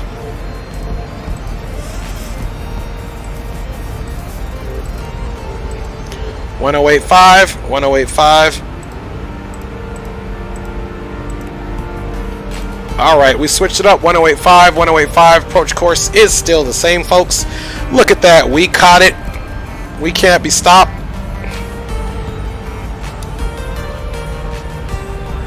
John Wayne departure, November 183 Romeo Mike is at 500, climbing 5,000. Level 183 Romeo Mike, SoCal departure with a contact climb maintain 5,000. Alright, and skull is at above 10,000. Arrow 83615, SoCal approach. SoCal approach, 83615, go ahead. Arrow 83615. I'm going to have to put this as in non-passing grade, and that's only for your own learning. The procedure that you're doing right now, it appears to be the VOR Alpha approach. You're not flying the VOR Bravo approach. Alright, and that's a tough one. Only in Santa Catalina, which would have been the missed approach instruction. Again, this is only a learning experience. I would suggest maybe taking. Alright, as we get closer to 10,000, we'll slow that speed down. A little bit more clear so that you're good to go for moving forward. Completely understand. Thank you, sir. You're most welcome. If you want, you can continue advise if you have the airport insight. Hey, and that's real talk, you know. Be able to do it, number two. Just again, take a look at the VOR DME Bravo approach. 270, 240. 83615. Thank you.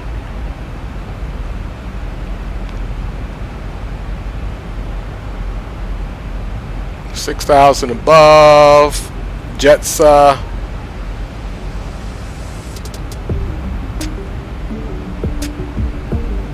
see. We got Skull, Decor, Bree, Palak, Livin, Broke, Merce. I'm just making sure we're Cobb, Broke, Merce. Okay, then Cobb doesn't give us anything there. That's cool though. For whatever reason, sometimes it'll give different points. LA 3615 traffic, or sorry, the field now. It's 12 o'clock at about 2.5 miles. Do you have the airport in sight? Alright, so we're going to manually bring this in, guys. Number 615 for the sake of... Here's our turn. Flight. You wish to cancel your IFR in the air? Now we can decrease. Cancel IFR, 83615. Number 83615, IFR cancellation received. Radar service terminated. Change to advisory for Pittsburgh. Our descent. I'll talk to you soon, and I'm sure it'll be a passing grade. Just take a look at the VOR. And we'll start bringing that speed down to 250. 83615. Bleeding that speed. Cessna 3 Romeo Mike, turn left heading 100, intercept Victor 23, visual on navigation. Alright, and we need to be 100, intercept Victor above 10,000 there. Navigation So we can probably do that.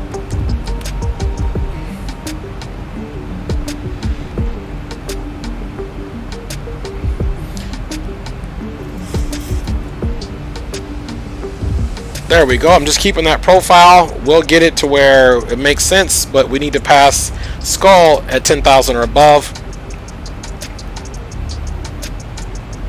So we'll keep our forward speed for now. We're getting ready to get those landing lights on, of course.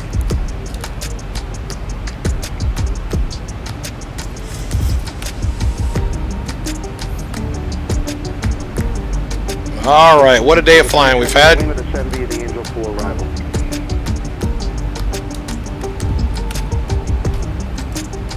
Let's get my taxi chart pulled up here. All right, where's this person at? TCAS says they're just below us, and they're going to be basically off our right wing.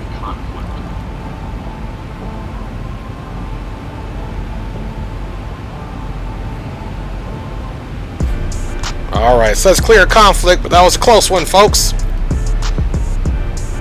Alright, right at 10,000. There goes the aircraft right there. I saw him.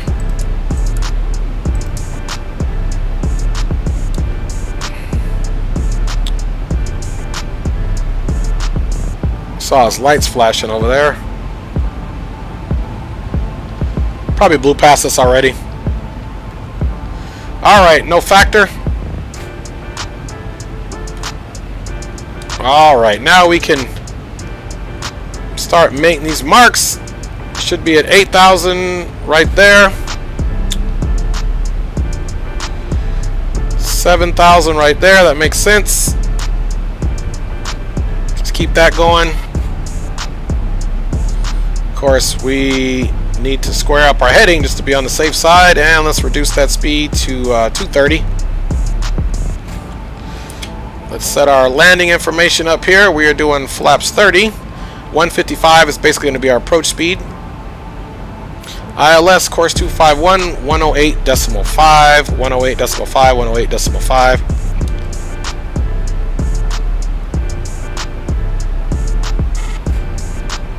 And once we get a little closer, check something here. Let's see, approach 24 right. Okay, yeah. As we get a little closer, we'll bring it down to 210. Is 10 miles north, 5 miles northeast of Santa Maria, level 4,600. As we get closer to Merce, we'll put our localizer on. You don't want to put it on too far out. Otherwise, what's going to happen if there's another field with that localizer on, it's going to capture you. It's done it before. So 24 right. All right, we got basically. Number 92 Echo, you cut off on your readback. Go ahead, readback. Actually, we're going to do stop at 3. See if we can make the first taxiway of Zulu. 92 Echo, request flight following direct to Bakersfield, Say again the squawk code, please. Sorry. There's the field there. 5765, 5765. Get this bad boy to start slowing down to 210. 765 for Cessna November 329 Echo. Thank you.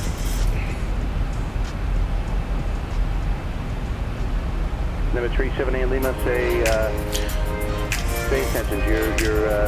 You're descending. And again, South Tower 1209 or 5.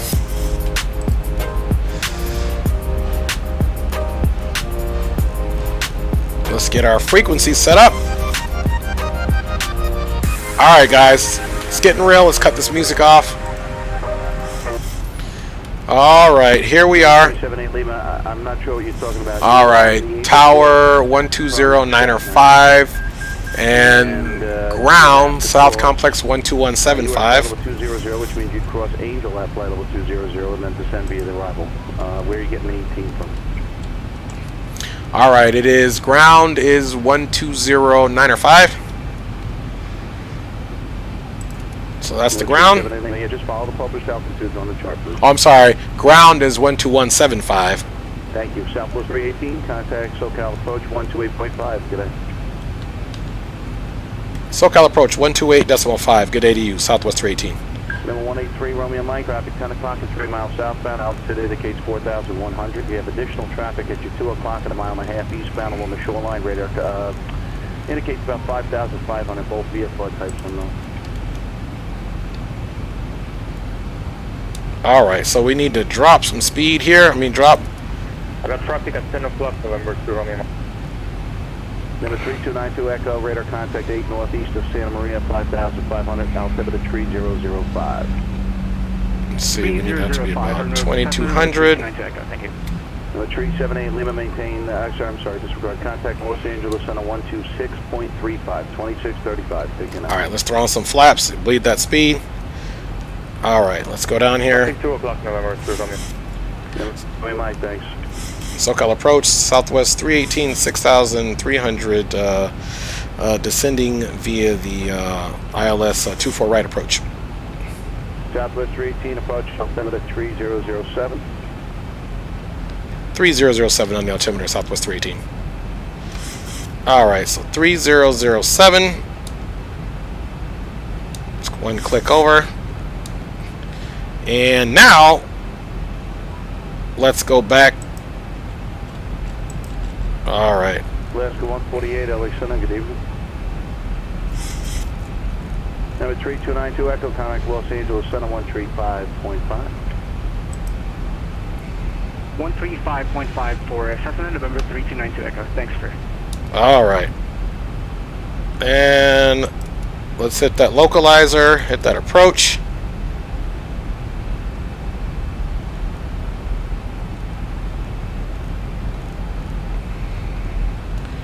And we said the tower frequency is 1209 or 5. Let's try this again.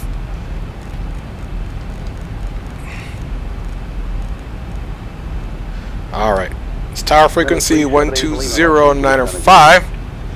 It's perfect. Alright. Southwest 318, contact LA Tower 133.9. Take care. Alright, Los Angeles Tower 133.9, Southwest 318. Alright, 133.9. Guess that's Los Angeles Center, Cessna November 3292 Echo. Good evening, level 5,500. Make a target area, Wonka 202 short, 26 right. alright, guys. Wonka 202 Vegas Tower, good evening, runway 26 right, clear to take off. 6 right, clear to take off, Wonka 202. Landing gears coming down. Los Angeles Tower, Southwest 318, ILS 24 right. Southwest 318, Los Angeles Tower, runway 24 right, clear to land. 24 right, clear to land, Southwest 318. Alright, guys. Let's go ahead and make it happen. Oxnard ground, TBM 239er, ready to taxi. Down to flaps 30. Information 0. TBM 239er, runway 25, taxi to Foxtrot Alpha. 2,500. Alright, everything is set up. We are on the approach, we're on the glide slope, everything's working out well. We're at 155. We are about to take the aircraft manually here in a second. gears down, 3 green. Flaps are actually now set to 30. They went to 40. We're setting them to 30. And we're good. Miss altitude is 3,000. And yeah, guys, I think we're getting ready to take it over. Speed brake is to 3. All right, guys. Switching now for the guys here. All right, here we go, folks. Let's get that auto throttle off as well. All right, auto throttle is off.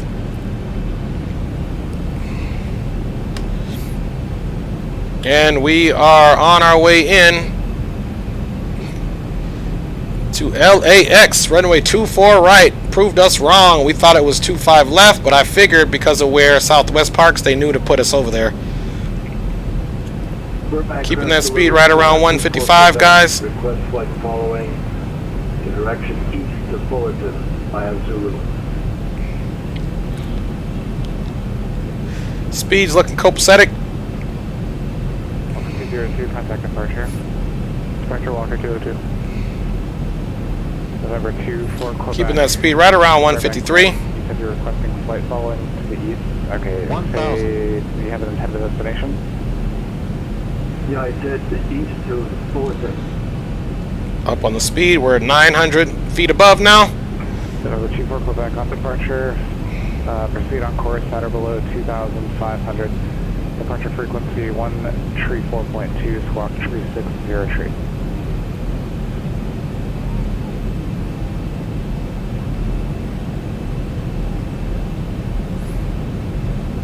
Hold heading under 2,500, frequency 134.2, squawk. Pretty close to that final approach speed. I'm happy with that. Tree 60 tree squawk. 360324 Quebec. 400. All right, 400. 300. Runway 29.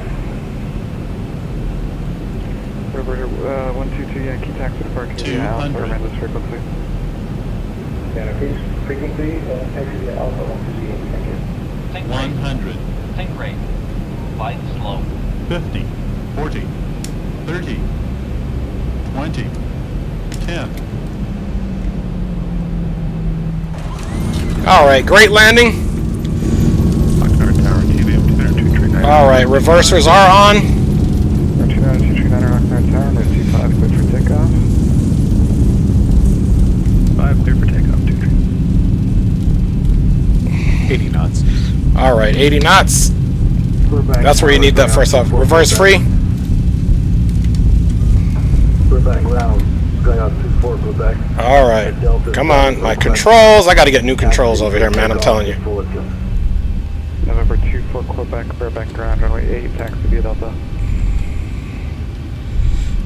Flaps are coming up. 8 via Delta 24 Quebec. Long Beach Tower, Cessna 330, Mike Echo over the 110-405. All right, guys.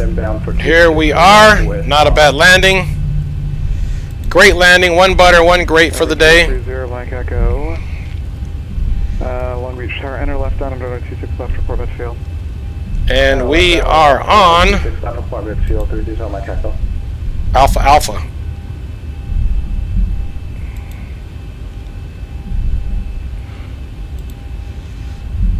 So we are definitely on Alpha Alpha. Landing lights off. We'll leave those runway turnoffs as dark. Let's get our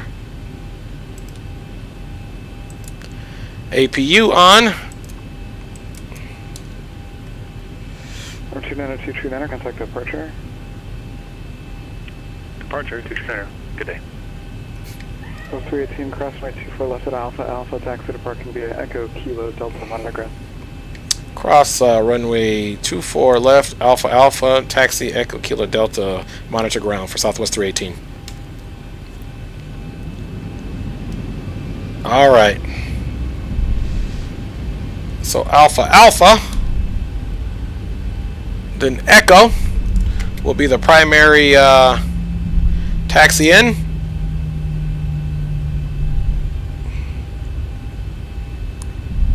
Alright. Coming up on Echo here, so we'll make a left.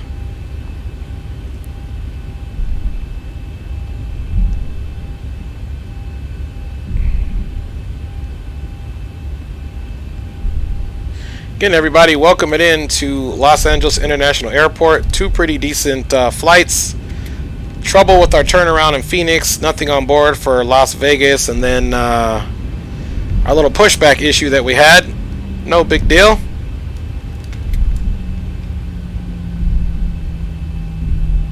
You can see it looks dark out there.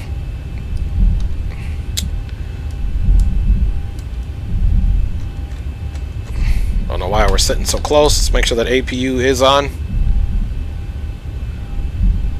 APU is on. That's good. Keep taxiing it in.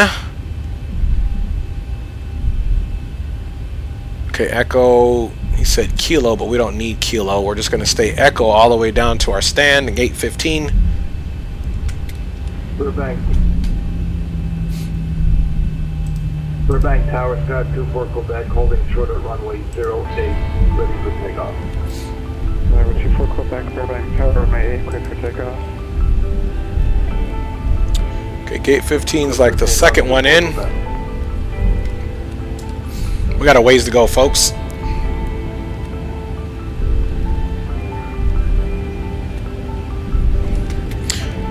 Thank you, baby, for saying nice landing. Captain Cooper says nice. Appreciate it. And like I said, guys, we made it. 2 awesome landings here in this Boeing 737-800 for Southwest.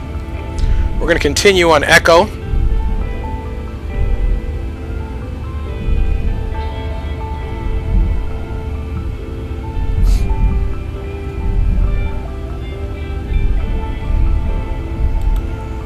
And actually, he said Echo Delta, so we can actually kind of cross over here. So this is a really slight right on Kilo. Then we're going to take a left on Delta. So that'll work. You can see that's the Bradley International Terminal right there. If you were to continue down that way, now we're on Delta.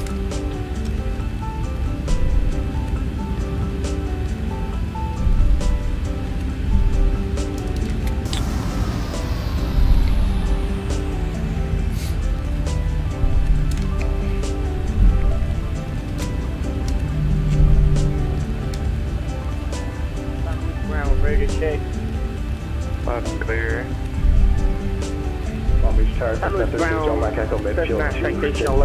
He did a radio check and just started talking over everybody. Requesting flight following to Las Vegas at 1,000. All right, rolling right in. You had a butter landing. Nice. What private jet do you want?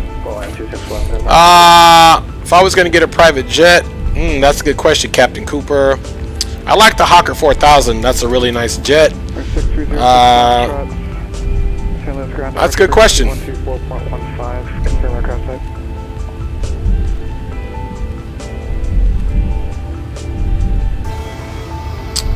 All right, and we're going to be the last appendage. Can you say again, Mercedes Foxtrot, please? Not this one. Will be the last appendage on the backside. 15, squawk 2115, and confirm aircraft type.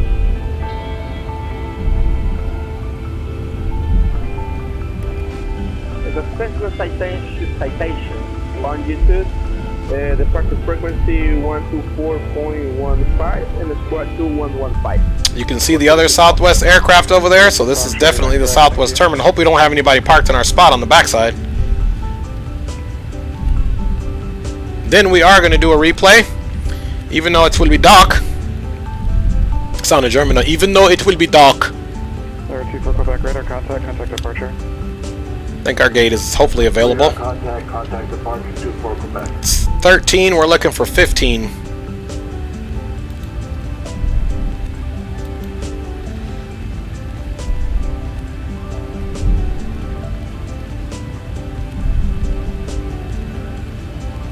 And there's a jet in our gate.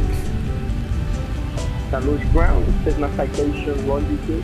November 6306 Foxtrot. So we'll go down to this other Southwest aircraft here. 6306 Foxtrot. We're all family. Taxi via Alpha. I think that was our gate right there. That feller took it. There's 7, so we're gonna come. I guess we'll be taking 5. And I actually think the thing was misrepresented. Whoever did the scenery, because on the chart it's got the gate on this side, but that's all right.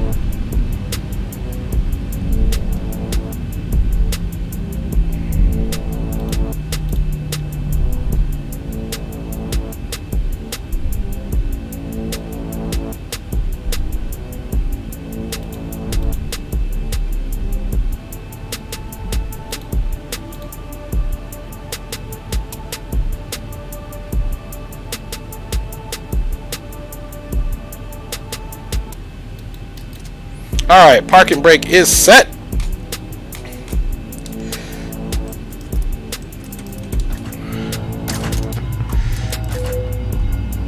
Alright, folks. Can turn that taxi runway light off. We can turn the anti-collision off. We can most certainly turn this off. And let's go for that replay. So that's off. Aircraft is off. Let's get rid of them. Disconnected. Alright, now let us go for the replay for sure. Let's see how we did. Alright, let's go back to this.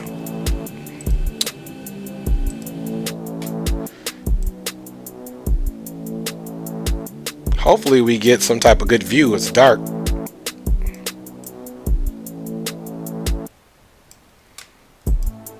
All right. 2500. Should switch tower view here in a second.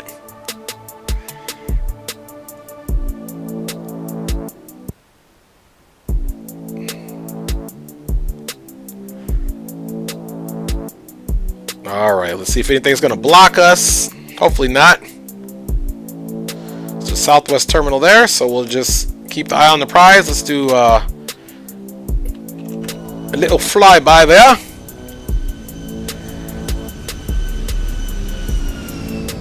Look, it's still got our speed brakes up.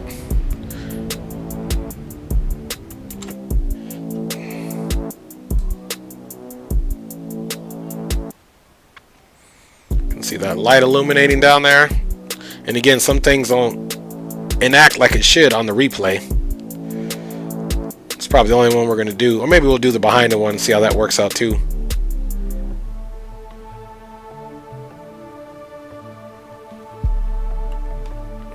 We kept the nose up pretty nice. Almost center line. Not too bad at all.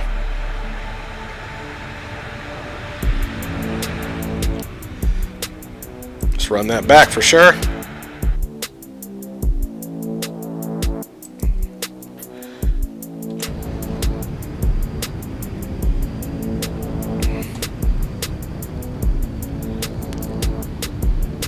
Little off of center line, but definitely well on the runway. Nice touchdown. Definitely great landing. Held the nose up. Not bad at all, folks. Let's run that back one more time for that wing view.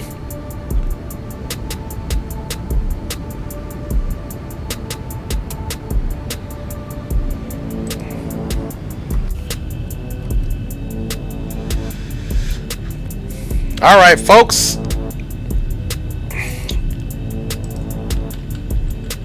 Again, it's got our spoiler up, which wasn't. It's got our flaps down. So, anyway, you guys know how I like to do it. I'm gonna ride out to the wing view. You guys enjoy the music and the landing, for that matter. Let's give you a better out of the window look for our taxi. And as always, it is always a pleasure hanging out with you guys here on the Dre Sanchez YouTube channel, and we'll see you next time. Thanks for hanging out. I really enjoyed this flight. Even with the problems, it's always worth it. Take care. God bless. We'll see you on the next stream. Thanks for hanging out. Subscribe, like, and share. Thank you.